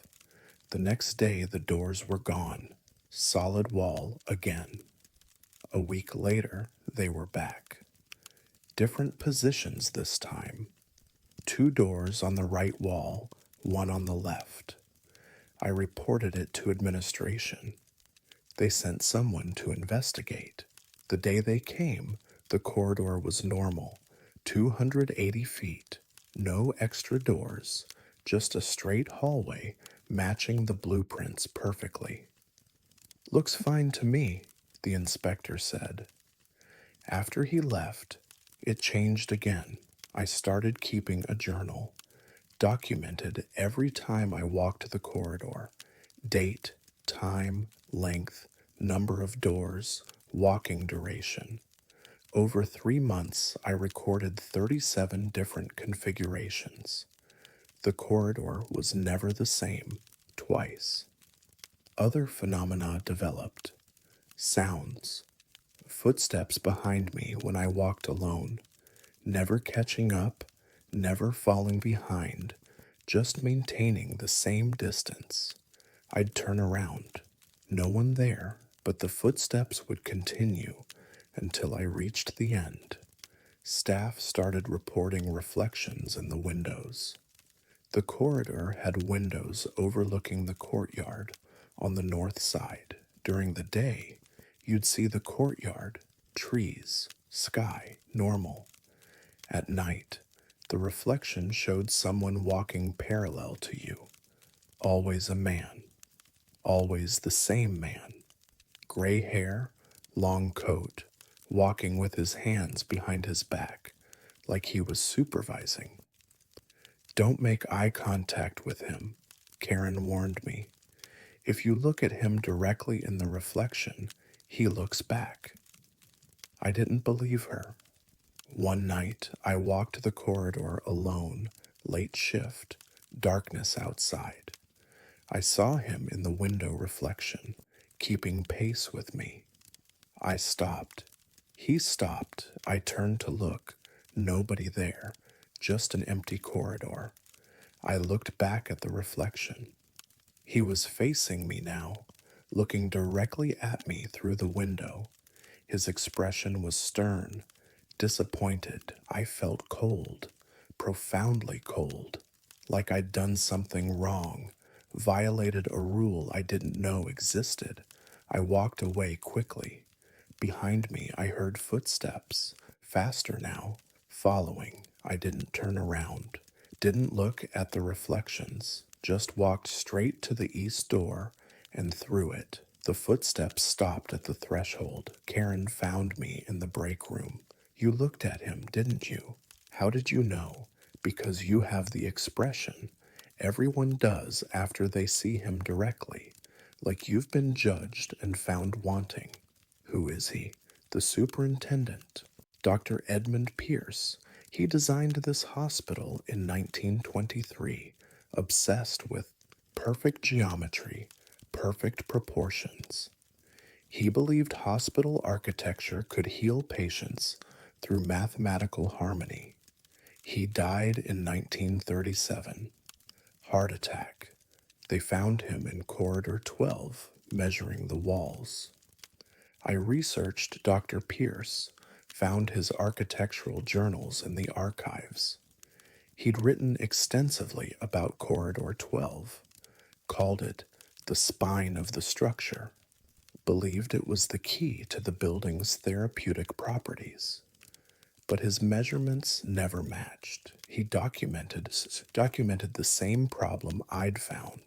The corridor's length varied. He measured it obsessively for 14 years. His final journal entry, dated the day he died, said, "The corridor exists in multiple states simultaneously. It is as long as it needs to be. I finally understand. No explanation of what he understood. I measure corridor 12 every month. The length still changes. Doors appear and disappear. The footsteps continue. The man in the reflection watches. Last week, the corridor measured 400 feet. I walked it slowly, counting my steps. When I reached the end, I turned back. The distance I just walked looked shorter. I measured on my return. 300 feet. I'd lost 100 feet somewhere in the middle, or gained them, depending on how you look at it. I don't walk corridor 12 alone anymore, but even with someone else, strange things happen. You'll talk while walking, and when you reach the end, you'll realize you've been walking in silence for the last 5 minutes. Neither person remembering when the conversation stopped. You'll check your watch at the west door, check it again at the east door. Sometimes 3 minutes have passed, sometimes 30. The walk never feels different. Staff who work late avoid it entirely now. Take the exterior path instead, even in bad weather. They say the corridor doesn't connect the same places anymore, that if you walk through at the wrong time, you might come out somewhere else. When else. Karen told me she walked through last month at 2 a.m. Said when she exited, everything looked different. The paint was fresh, the floor polished, the light fixtures were from the 1920s. She turned around and immediately walked back through. Everything was normal again. I still maintain the corridor, still measure it monthly, still document the changes. My logs go back 16 years now. Hundreds of measurements, none of them match, but I never walk it at night anymore because I'm afraid of what the measurement might show. Afraid that one night the corridor will finally settle at its true length, and I'll learn what Dr. Pierce understood in his final moment. What Corridor 12 has been trying to teach us all along, that some distances can't be measured, some paths don't follow the rules, and some hallways lead nowhere and everywhere all at once.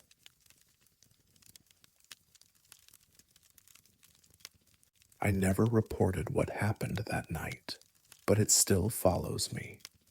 My name is Maria Santos, and I have worked as a psychiatric nurse at Rolling Hills Asylum in New York for 12 years. The East Wing has a history that most staff try to ignore.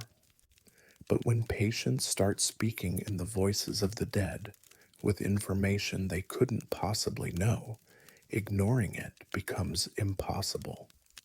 Rolling Hills operated as a poorhouse and asylum from 1869 until 1974. Over those 100+ years, thousands died within its walls. Disease, old age, despair. The building absorbed all of it. Some staff say it remembers. I didn't believe in any of that when I started. I dealt with psychiatric patients, understood delusions, knew how the mind creates stories to make sense of trauma. Voices, visions, false memories, all explainable through neuroscience and psychology. Until I met Thomas Cavanaugh. Thomas was admitted in October of 2017. 56 years old, bipolar disorder, stable on medication for years until a recent manic episode. No history of psychosis, no substance abuse, educated, articulate, rational, between episodes. On his third night in the East Wing, he started speaking differently. I was doing evening medication rounds when I heard him, not his normal voice. This was higher pitched, younger, with an accent I couldn't quite place. I entered his room. He was sitting on his bed, staring at the wall. Thomas? He turned to look at me. His expression was wrong, not Thomas's usual guarded awareness. This was open, confused, frightened. Where am I? He asked in that strange voice. This isn't the dormitory. You're at Rolling Hills. You were admitted for treatment. Rolling Hills, he repeated slowly. The poorhouse. I died here. 1893. Typhoid. They put me in the sick ward. I never left. The voice was consistent, the accent clearer now, late 19th century working class. The speech patterns were wrong for a modern person. What's your name? I asked. William. William Brennan. I was 14 when they brought me here. Orphan. No family.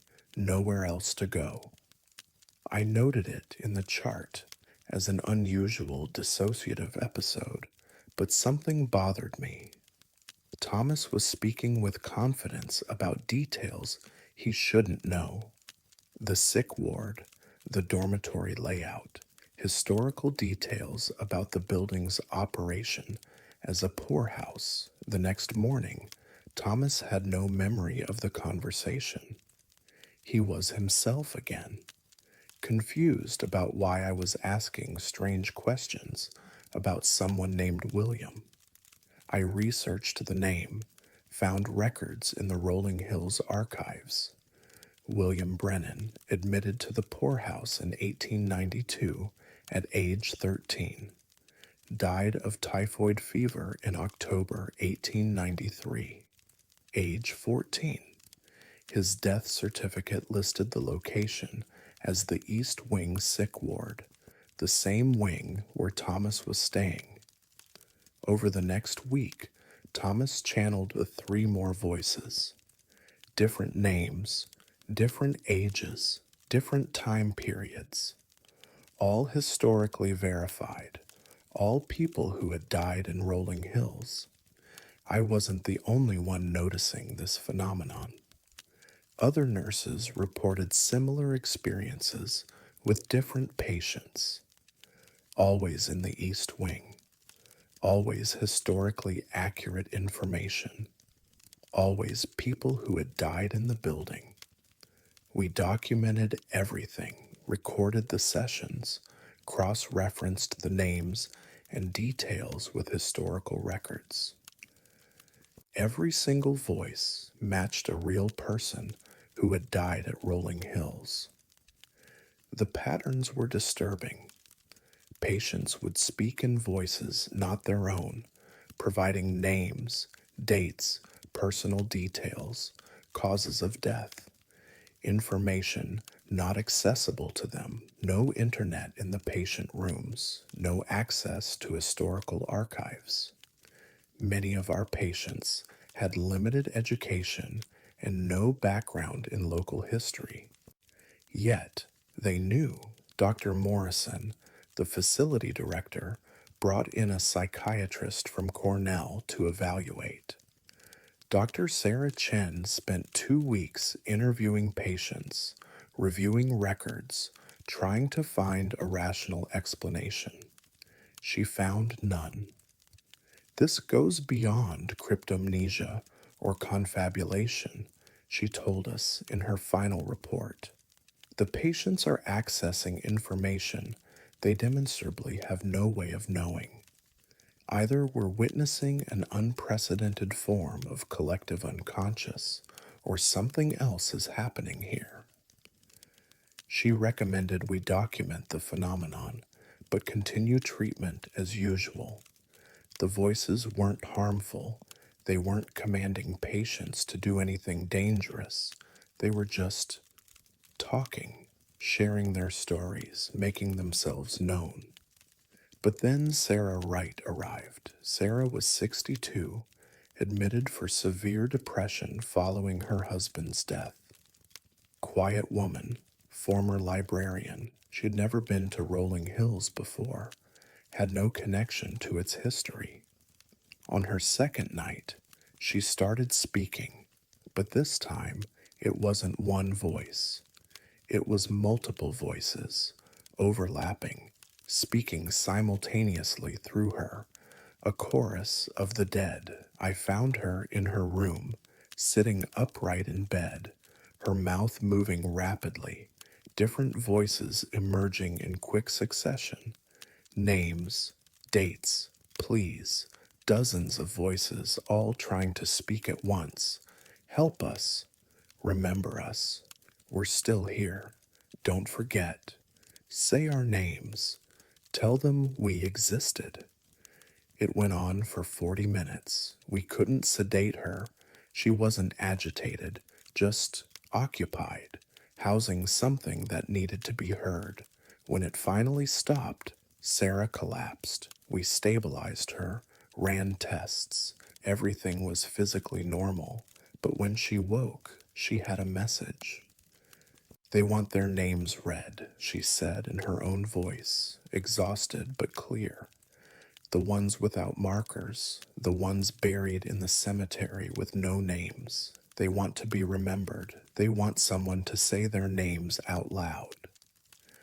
Rolling Hills had a cemetery on the grounds, hundreds of graves, most with markers, but some, the earliest graves, the poorhouse burials, had no names, just numbers, anonymous dead. Dr. Morrison was skeptical, but the voices continued. Different patients, same message. Read the names, remember them. We found the burial records in the county archives, ledgers from the 1800s, names of everyone buried in the anonymous graves, 417 people, paupers, orphans, the mentally ill, the forgotten. I volunteered to do it. It seemed fitting. I'd been hearing their voices for months. We held a small ceremony at the cemetery. Dr. Morrison, myself, two other nurses, and a local historian. I brought the ledgers, 417 names. I read them all. It took 3 hours. Standing in the cemetery, reading name after name, birth dates and death dates when we had them, causes of death. Some entries were just names. That's all that survived. But I read every single one. William Brennan died October 1893. Margaret O'Connor died February 1876. James Walsh died December 1882. On and on. 417 people who died, forgotten. After I finished, something changed. The voices stopped. Patients in the East Wing returned to their normal presentations. No more channeling, no more historical voices. Just regular psychiatric symptoms, treatable with regular interventions. Sarah Wright recovered from her depression.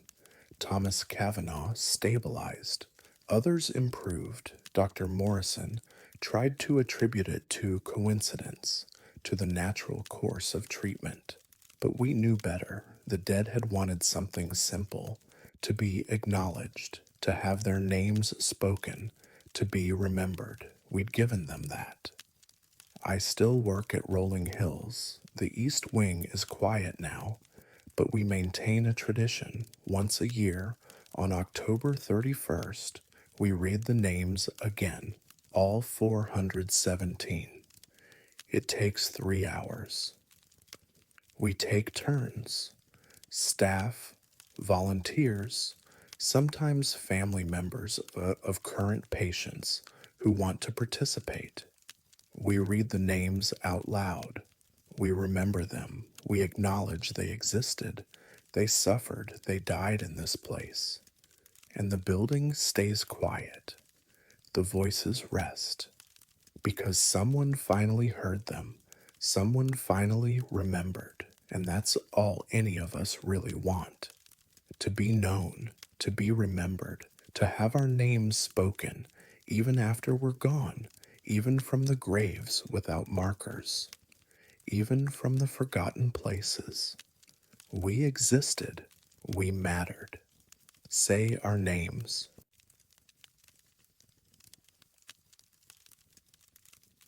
There's a room in this hospital we're never supposed to open.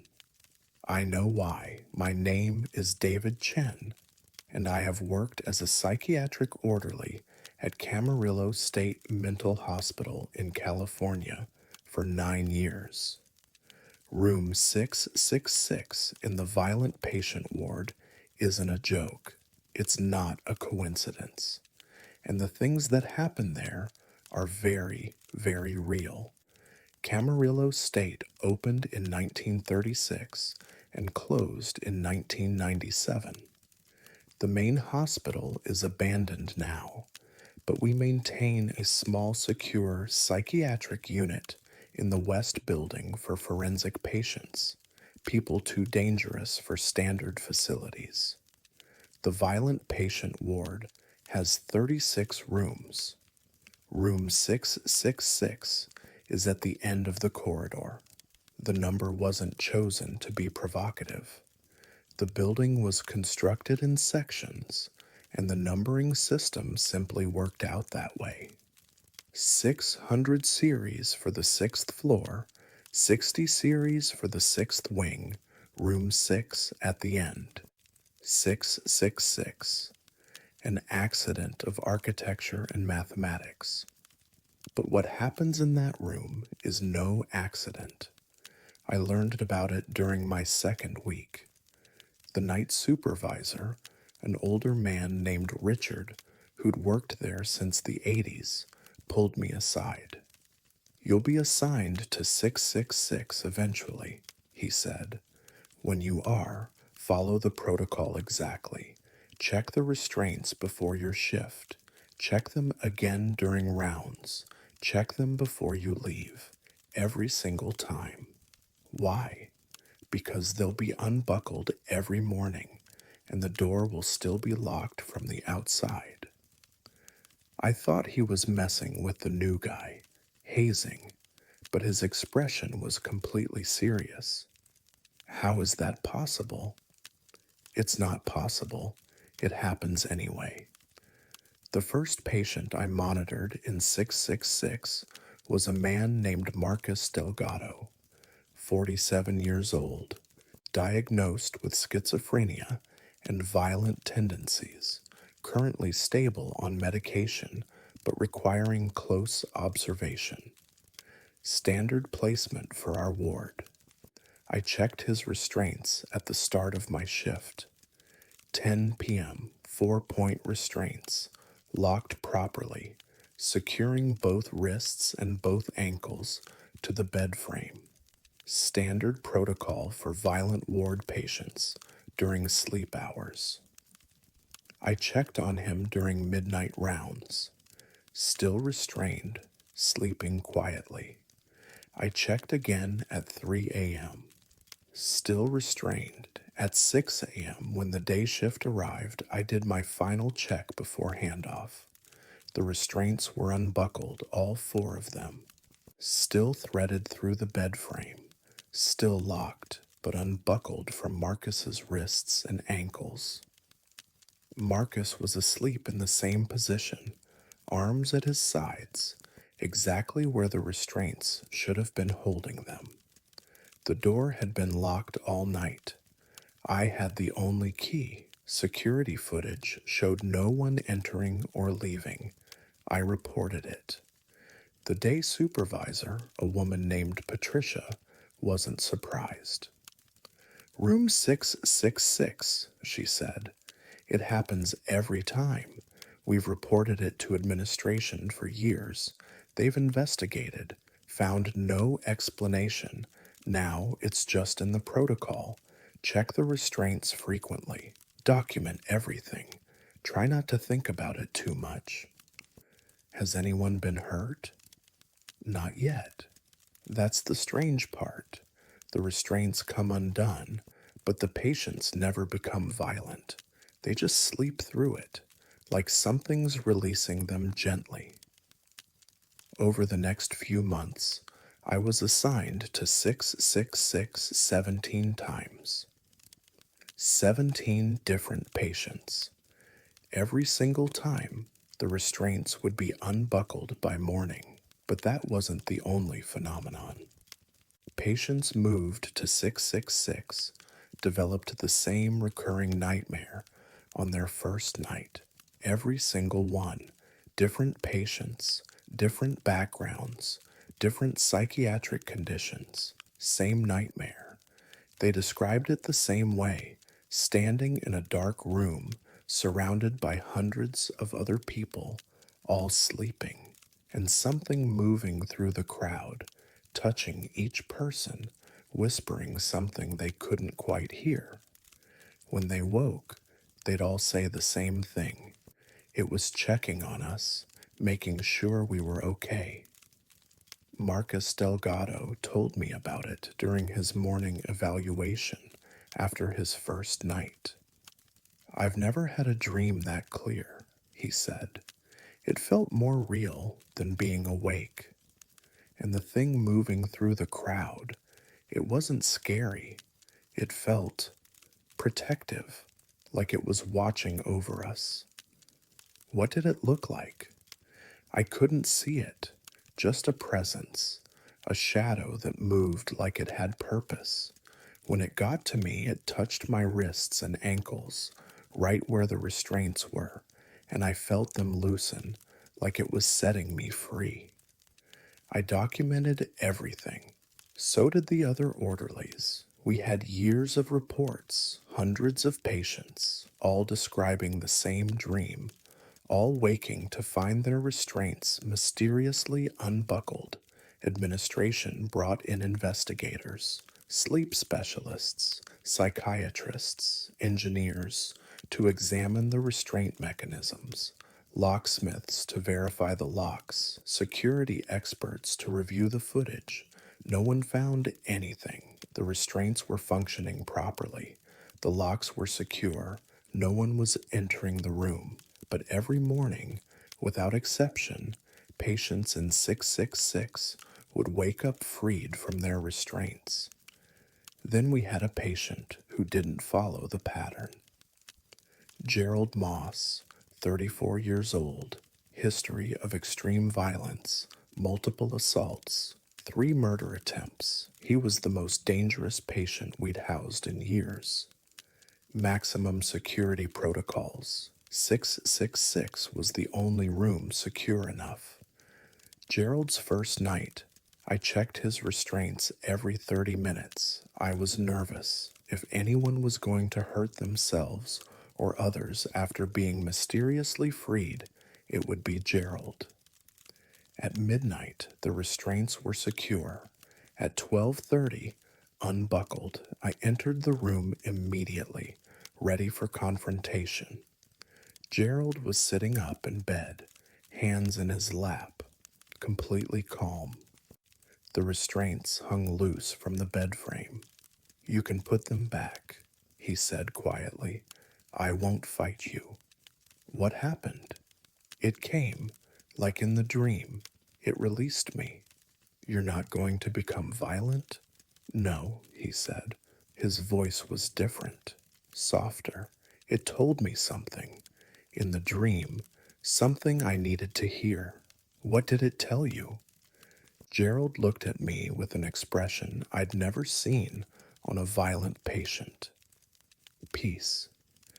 It said everyone deserves rest, even people like me, especially people like me. It said the restraints are necessary for safety, but sleep should be free, so it frees us every night, then watches to make sure we don't hurt ourselves or others. I resecured the restraints. Gerald cooperated fully. The next morning, they were unbuckled again.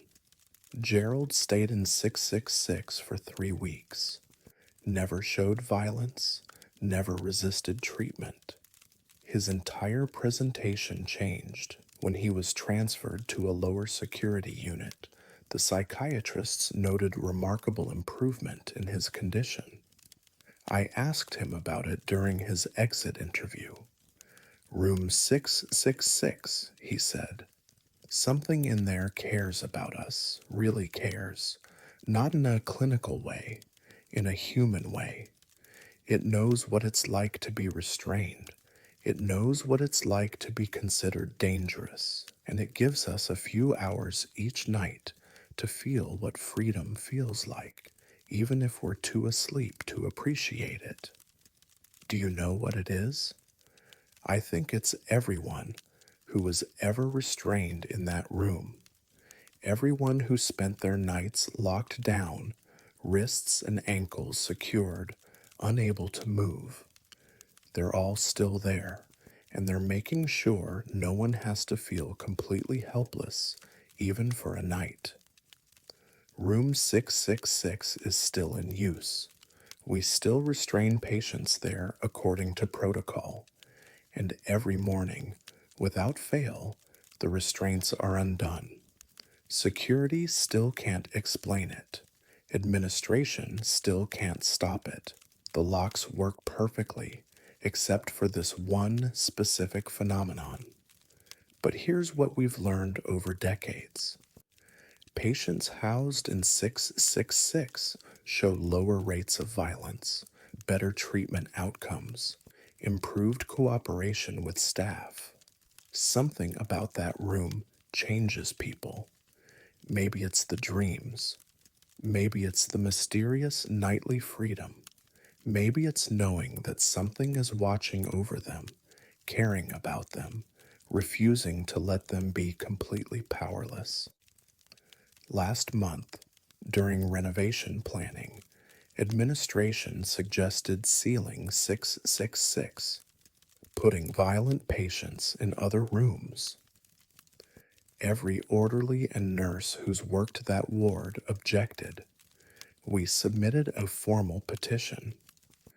That room helps people, we wrote. We don't understand it. We can't explain it. But the patients who stay there get better. The violence decreases. The healing begins. Whatever is in 666, whatever releases those restraints every night, it's doing something we can't do with medication or therapy. It's giving them hope. Administration agreed to keep it open. So 666 remains at the end of the corridor. The most dangerous patients sleep there, and every morning they wake up free, just for those few hours, just enough to remember what it feels like to be free.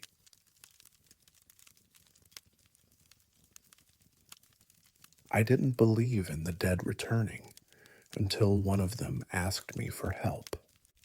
My name is Robert Ashford, and I have worked as a night custodian at Manteno State Hospital in Illinois for 14 years. The third floor geriatric ward closed in 2003, but I still clean it weekly as part of building maintenance.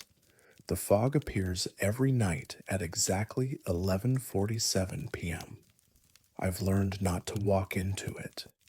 Manteno operated as a psychiatric hospital from 1930 until 1985, then transitioned to various medical uses until full closure in 2009.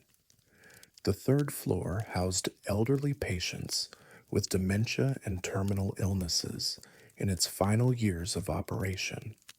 40 beds, high mortality rate, lots of deaths in that ward. The fog started appearing about 6 months after closure. I first noticed it during a routine night cleaning in December 2009.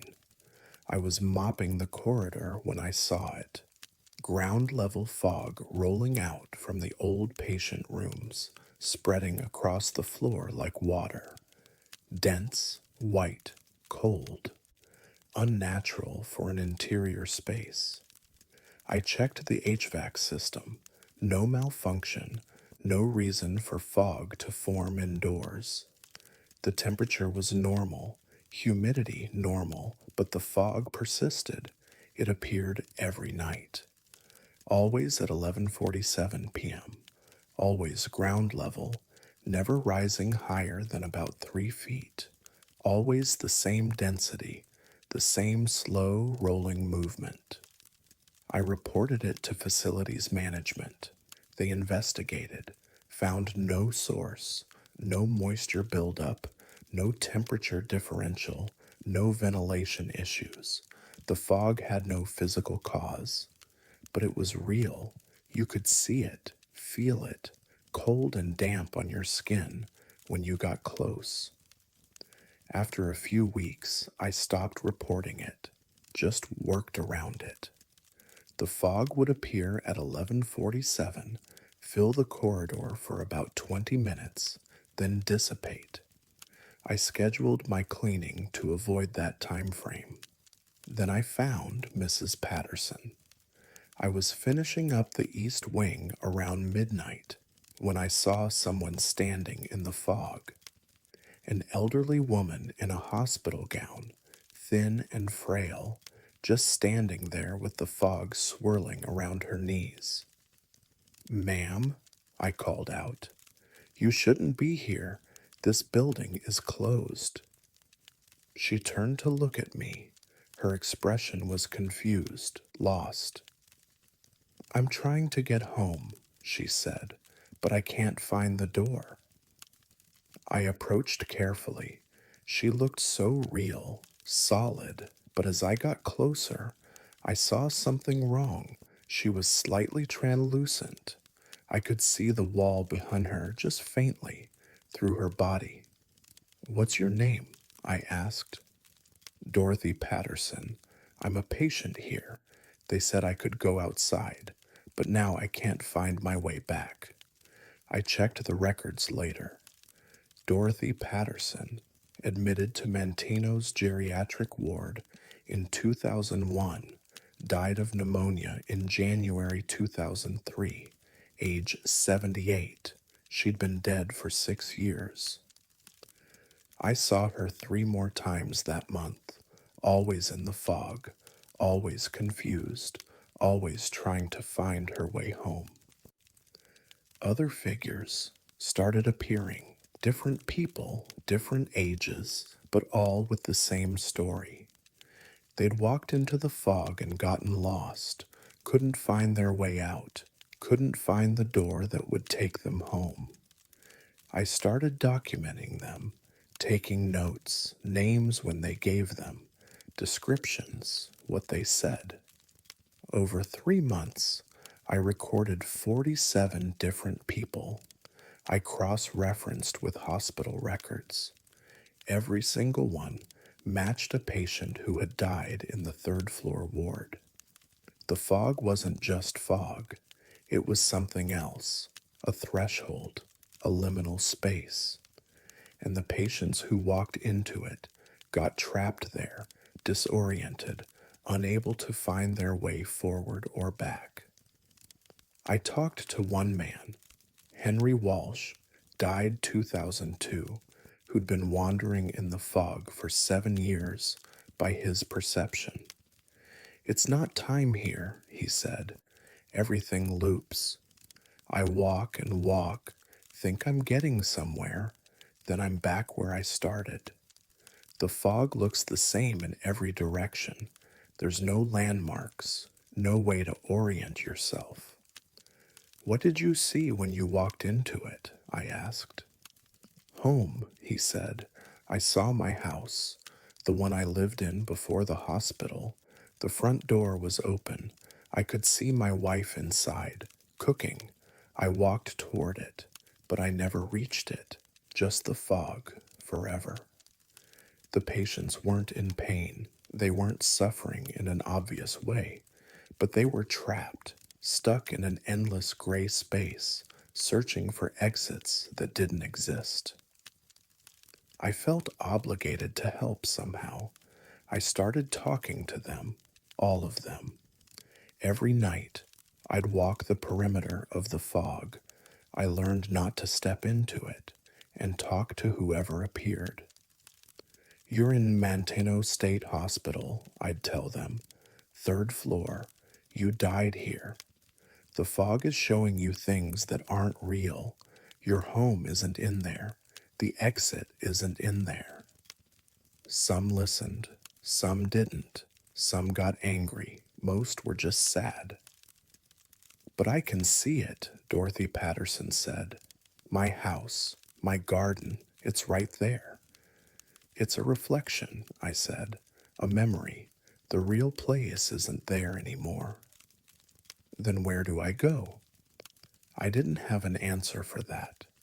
I researched similar phenomena, found scattered reports of fog appearing in places with high death tolls, battlefields, accident sites, hospitals, most dismissed as environmental conditions.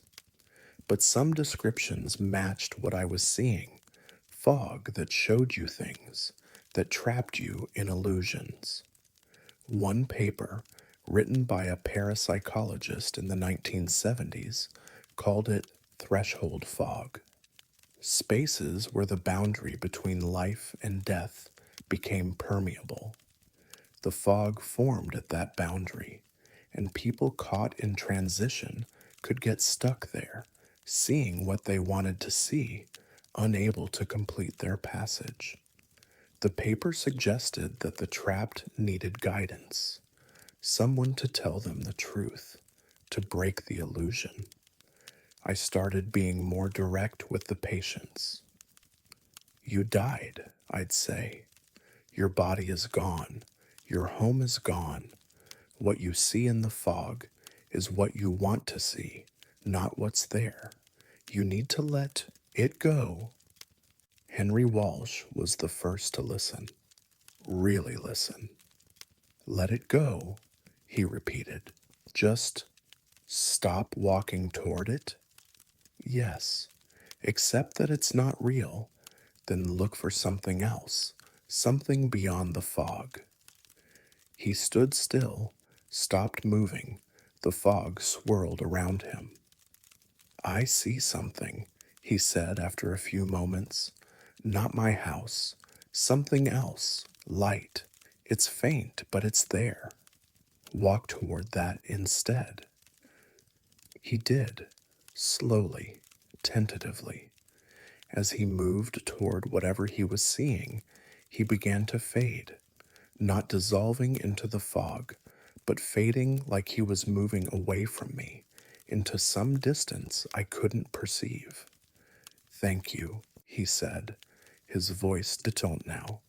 Thank you for telling me the truth. Then he was gone, not into the fog, through it. I started doing this every night, talking to the patients who appeared, telling them the truth, guiding them to look beyond the illusion. Some listened, some passed through, others remained stubborn, unable to let go of what they saw. Dorothy Patterson took 3 months. She'd appear in the fog, see her garden, walk toward it, get nowhere. I'd talk to her each time, tell her it wasn't real, tell her to look for something else. Finally, one night, she stopped walking. I've been walking in circles for years, haven't I? She said. Yes. My real home is gone. Yes. Then what's left for me? I don't know, I said honestly. But it's not in the fog. It's beyond it. You have to stop looking at what you remember and start looking at what's ahead. She stood still for a long time. Then she smiled. I see it, she said. My husband. He's been waiting all this time. She walked forward, through the fog, and disappeared. Over 2 years, I helped 42 patients pass through. 5 remained, either unable or unwilling to let go of their illusions. The fog still appears every night at 11:47. I still walk the perimeter, still talk to whoever appears. Some nights, no one comes. The fog is empty. Those nights feel like victories. Other nights, someone new appears. Usually confused, usually walking towards something I can't see, and I tell them the truth. You're dead. What you see isn't real. Stop walking toward the past. Look for what comes next. It's not much, but it's what I can offer. A voice in the fog, telling the truth, helping people find their way through to whatever waits beyond the illusion, beyond the memory, beyond the third floor of Manteno State Hospital, where the fog gathers each night, and the lost keep walking until someone shows them the way out.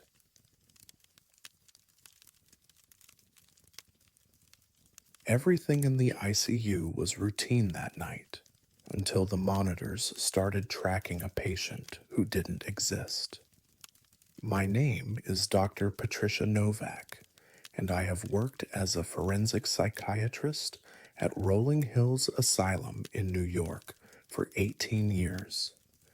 What I'm about to describe has been documented, verified, and remains unexplained by any conventional medical or psychological framework.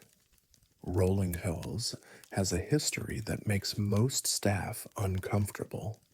Operating from 1869 to 1974 as a poorhouse and insane asylum, it witnessed thousands of deaths. Some documented, many not. The building holds that history in its walls, its floors, its air. But I never believed buildings could remember, not until the voices started. It began with a patient named Raymond Cross, 53 years old, admitted for evaluation after a violent episode, no history of mental illness, successful architect, married, 2 kids.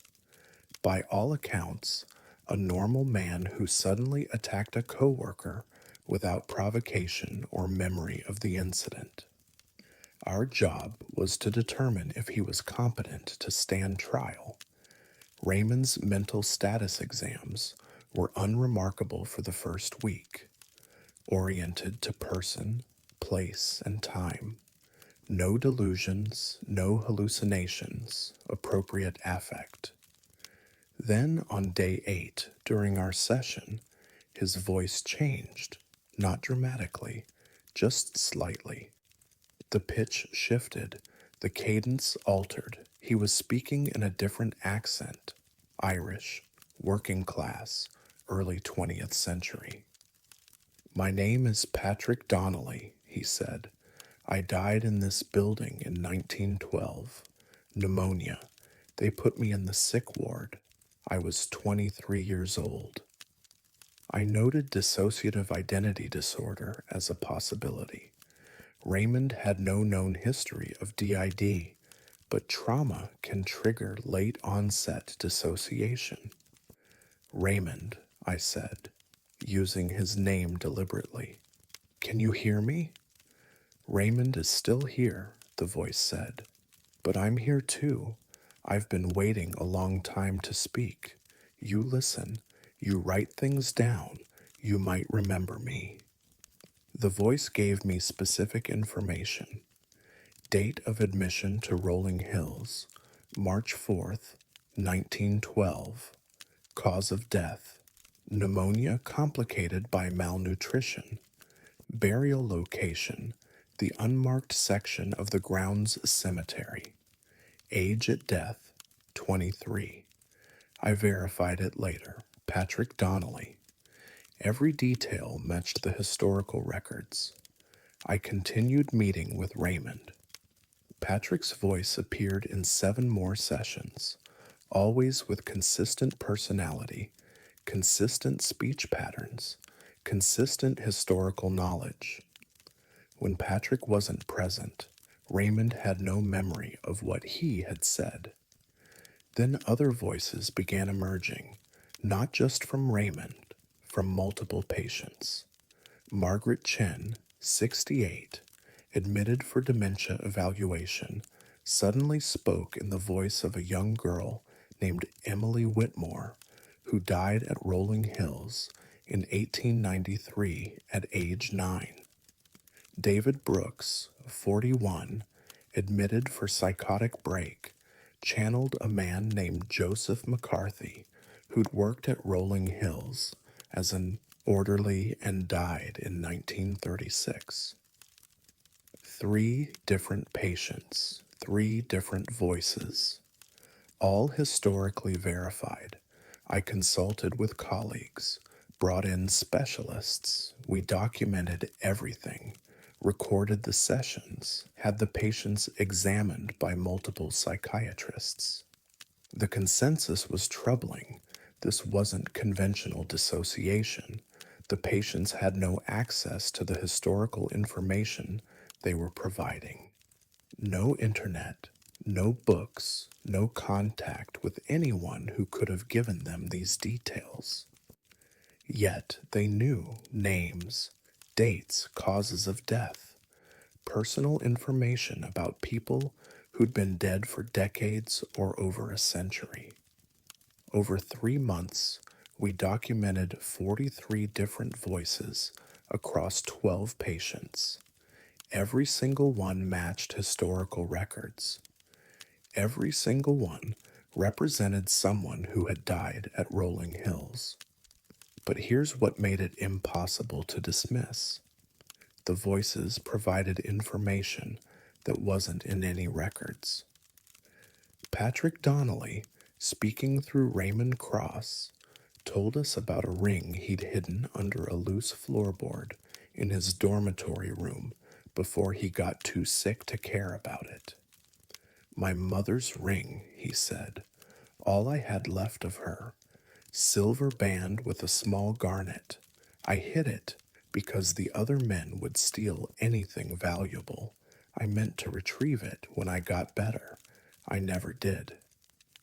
The dormitory wing had been renovated multiple times, floors replaced, but we searched the area Patrick described, found the old subflooring beneath newer construction, and there, in a gap between boards, we found a silver ring with a small garnet stone.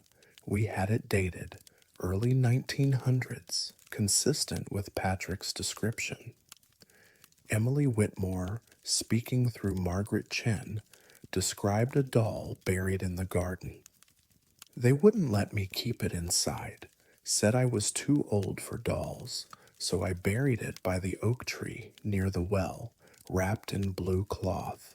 That way it would be safe. We excavated the area she described, found a porcelain doll wrapped in deteriorated blue fabric. The doll was dated to the late 1800s. These weren't general historical facts. These were specific, personal details that appeared in no records. Things only the deceased would have known. The phenomenon intensified. More patients began channeling voices. The voices became more insistent. They all wanted the same thing, to be remembered. They gave us their names, their stories, the details of their lives and deaths. They asked us to write it down, to acknowledge they had existed, that they mattered. One voice, speaking through David Brooks, explained it clearly. We're not haunting you, the voice said. It belonged to a woman named Sarah Brennan, who died at Rolling Hills in 1928. We're not trying to frighten anyone.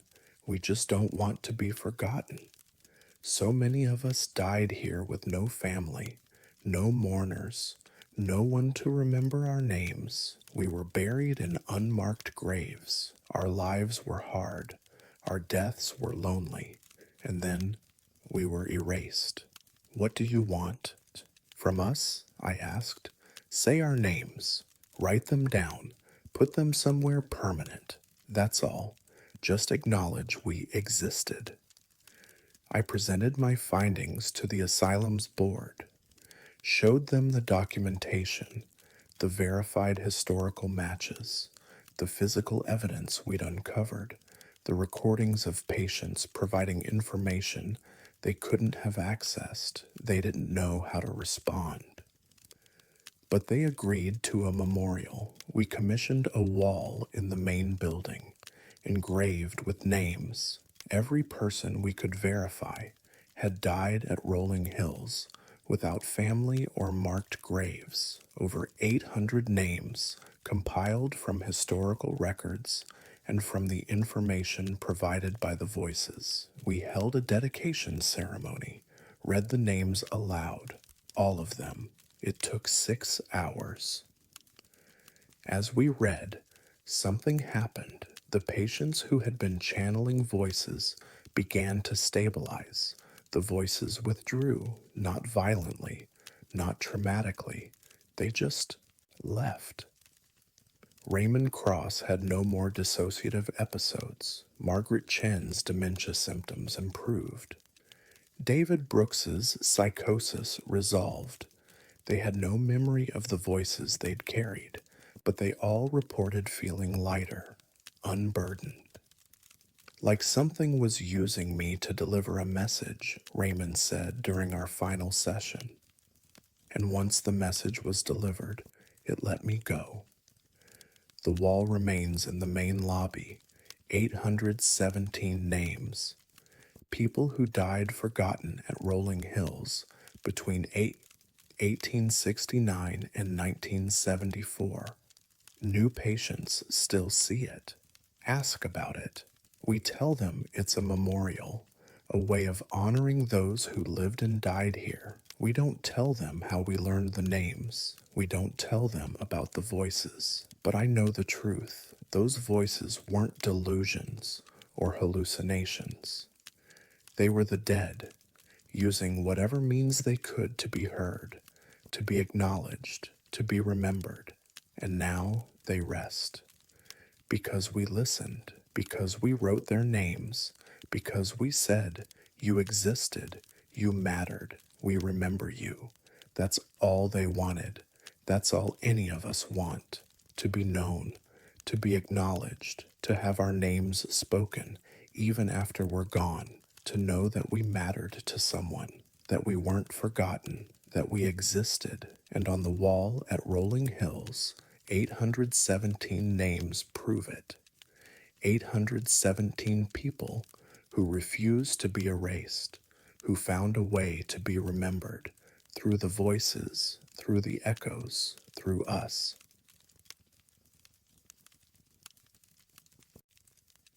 If you ever work nights here, don't look directly at the man in the reflection. My name is Dr. Hannah Reeves, and I have worked as an anesthesiologist at Taunton State Hospital in Massachusetts for 11 years. Recovery Room 3 has a reputation among surgical staff. Patients wake up from anesthesia describing experiences that shouldn't be possible. They see things, know things, and they all mention the same figure standing in the corner. Taunton State operated as a psychiatric hospital from 1854 until 1975, then transitioned to general medical use. Recovery Room 3 was part of the original surgical wing, built in the 1920s. High ceilings, large windows, good natural light. Everything you'd want in a recovery space, except for what patients report when they wake up. I first noticed the pattern during my second year. A routine appendectomy, patient named Carol Simmons, 47 years old, no complications. She woke from anesthesia in Recovery 3, disoriented but stable. I was awake during the surgery, she said. That's not possible. Your anesthesia levels were perfect throughout. I was outside my body. Above the table, I could see everything. Dr. Martinez made a joke about golf. The scrub nurse dropped a clamp and apologized. You adjusted my intubation at 9:23. I checked the records. Dr. Martinez had made a comment about golf. The scrub nurse had dropped a clamp. I had adjusted the intubation at 9:23 a.m. Patients sometimes retain auditory awareness under anesthesia, I said, trying to rationalize. You heard these things and your brain processed them during emergence. I also saw the man in the corner, she said, taking notes, writing everything down in a leather journal. He was there the whole time, watching, recording. He looked at me once. That's when I knew I had to come back. Come back. To my body. I was floating. It felt peaceful, but when he looked at me, I knew it wasn't time yet, so I came back. I dismissed it as anesthesia induced hallucination, but over the next 6 months, 17 more patients reported the same experience. All surgeries conducted in Recovery 3. All patients reporting out of body experiences, all describing accurate details of their operations, and all mentioning a man in the corner with a journal. The descriptions were consistent: elderly, gray hair, wire rimmed glasses, dark suit, leather journal, writing constantly. Sometimes he'd look at the patient. When he did, they'd feel a pull back to their bodies. I started documenting it systematically. Every patient who recovered in room 3, I'd ask about their experience. 60% reported the out of body phenomenon. 90% of those mentioned the man with the journal. Patients who recovered in other rooms rarely reported such experiences. There was something specific about room 3. I researched the history, found that the room had been part of the original psychiatric hospital's medical wing, used for emergency surgeries on asylum patients. The surgery logs from 1923 to 1968 showed over 12,000 procedures performed in that space. Many patients didn't survive. In the archives, I found a photograph from 1937. Surgical staff posed in what was then called Operating Theater 3. In the corner of the photograph, barely visible, stood an elderly man in a dark suit. The caption identified him as Dr. Edmund Thatcher, hospital administrator and medical observer.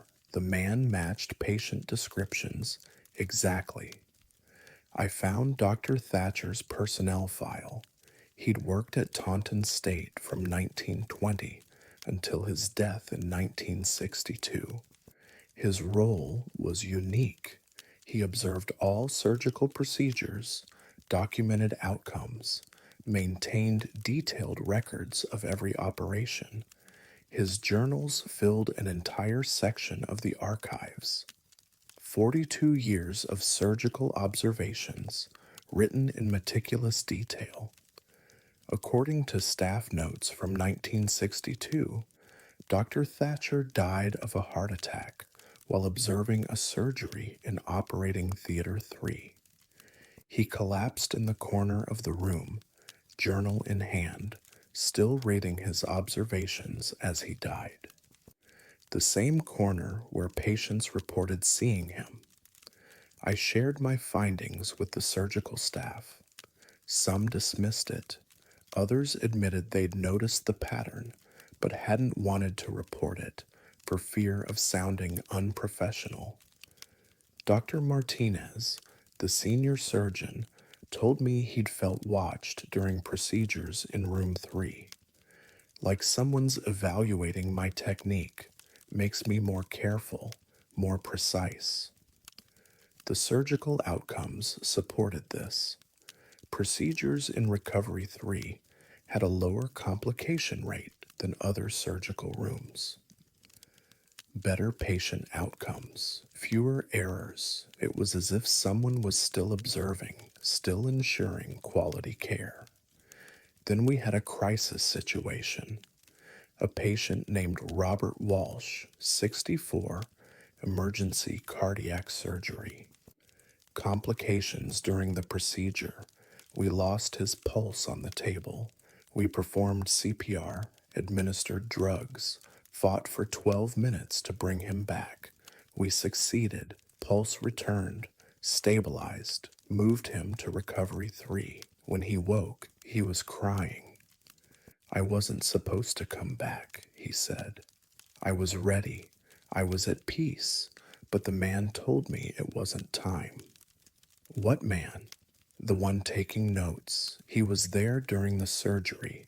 When my heart stopped, I rose up, saw my body below, saw all of you working. I started moving away towards something bright, peaceful, but the man blocked me, pointed back at my body, shook his head. He said, "Not your time. They're still fighting for you. Honor that." So you came back? I came back because he asked me to, because he made me understand that you hadn't given up, that I owed it to your effort to try. Robert Walsh recovered fully. Lives to this day. He sends me a card every year on the anniversary of his surgery, thanking me for not giving up. But he always adds as line, "Thank Dr. Thatcher for me. Tell him I understand now why he sent me back." I started reading Dr. Thatcher's journals. 42 years of observations. What struck me was his tone. He didn't just document procedures, he documented care. Noted when surgeons showed particular skill, when nurses provided comfort, when teams worked together seamlessly. He saw surgery as sacred work, saving lives, alleviating suffering, and he documented it all with reverence and precision. His final entry, written on the day he died, 37th procedure this month, Dr. Harrison performing gallbladder removal on patient J. Morrison. Team demonstrates excellent coordination. Patient stable throughout. Prognosis positive. This is why we do this work. This is what matters, not the statistics or the techniques, but each individual life preserved. Each person who goes home to their family, each moment of suffering prevented. This is the sacred trust of medicine. To witness this work, to document it, to hold it as holy, this has been my honor for 42 years. If I die at this post, I die grateful. He died an hour later, collapsed in the corner, journal open, pen in hand. Recovery Room 3 continues operating. We still get patients reporting the out-of-body experiences, the man with the journal, the sense of being evaluated and, when necessary, sent back. Last month, during a particularly difficult procedure, a young woman, 28, emergency surgery after a car accident, I felt something I'd never felt before. A presence, a sense of being watched, not with judgment, but with encouragement. The surgery was complex, multiple complications. We struggled. At one point, I nearly called it, nearly accepted we'd done everything we could. Then I felt it. A certainty, a knowledge that we hadn't exhausted every option, that there was still a chance. I tried one more approach. It worked. The patient stabilized, survived, recovered in room 3. When she woke, she described the usual experience, the out-of-body state, the man with the journal, but she added something new. He wasn't just watching me, she said. He was watching all of you, writing notes about your work. He seemed pleased, proud even, like he was documenting something important. And when I started to drift away, he smiled and pointed back at you, shook his head, said, "They're not done yet. Watch what they can do." She paused. Then he looked at me directly and said, "You're going to live. Let them save you. That's what they're here for." So I stayed. I watched you work, and you saved me. I think Dr. Thatcher is still doing his job, still observing, still documenting, still holding our work as sacred, still sending patients back when it's not their time, still reminding us why we do this: to save lives, to honor the sacred trust of medicine, to fight for every patient until there's no more fight left. And sometimes, when we're in Recovery Room 3, working on someone who's balanced between life and death, I feel him watching, not judging, encouraging, documenting our effort, acknowledging the sacred work, and when necessary, sending patients back to us, giving them another chance. Because Dr. Edmund Thatcher understood something fundamental about medicine: that every life matters, that every effort counts, and that some doctors never stop their rounds, even after death, even from the corner, still watching, still caring, still documenting the sacred work. In Recovery Room 3, where patients return from the edge and someone always takes notes,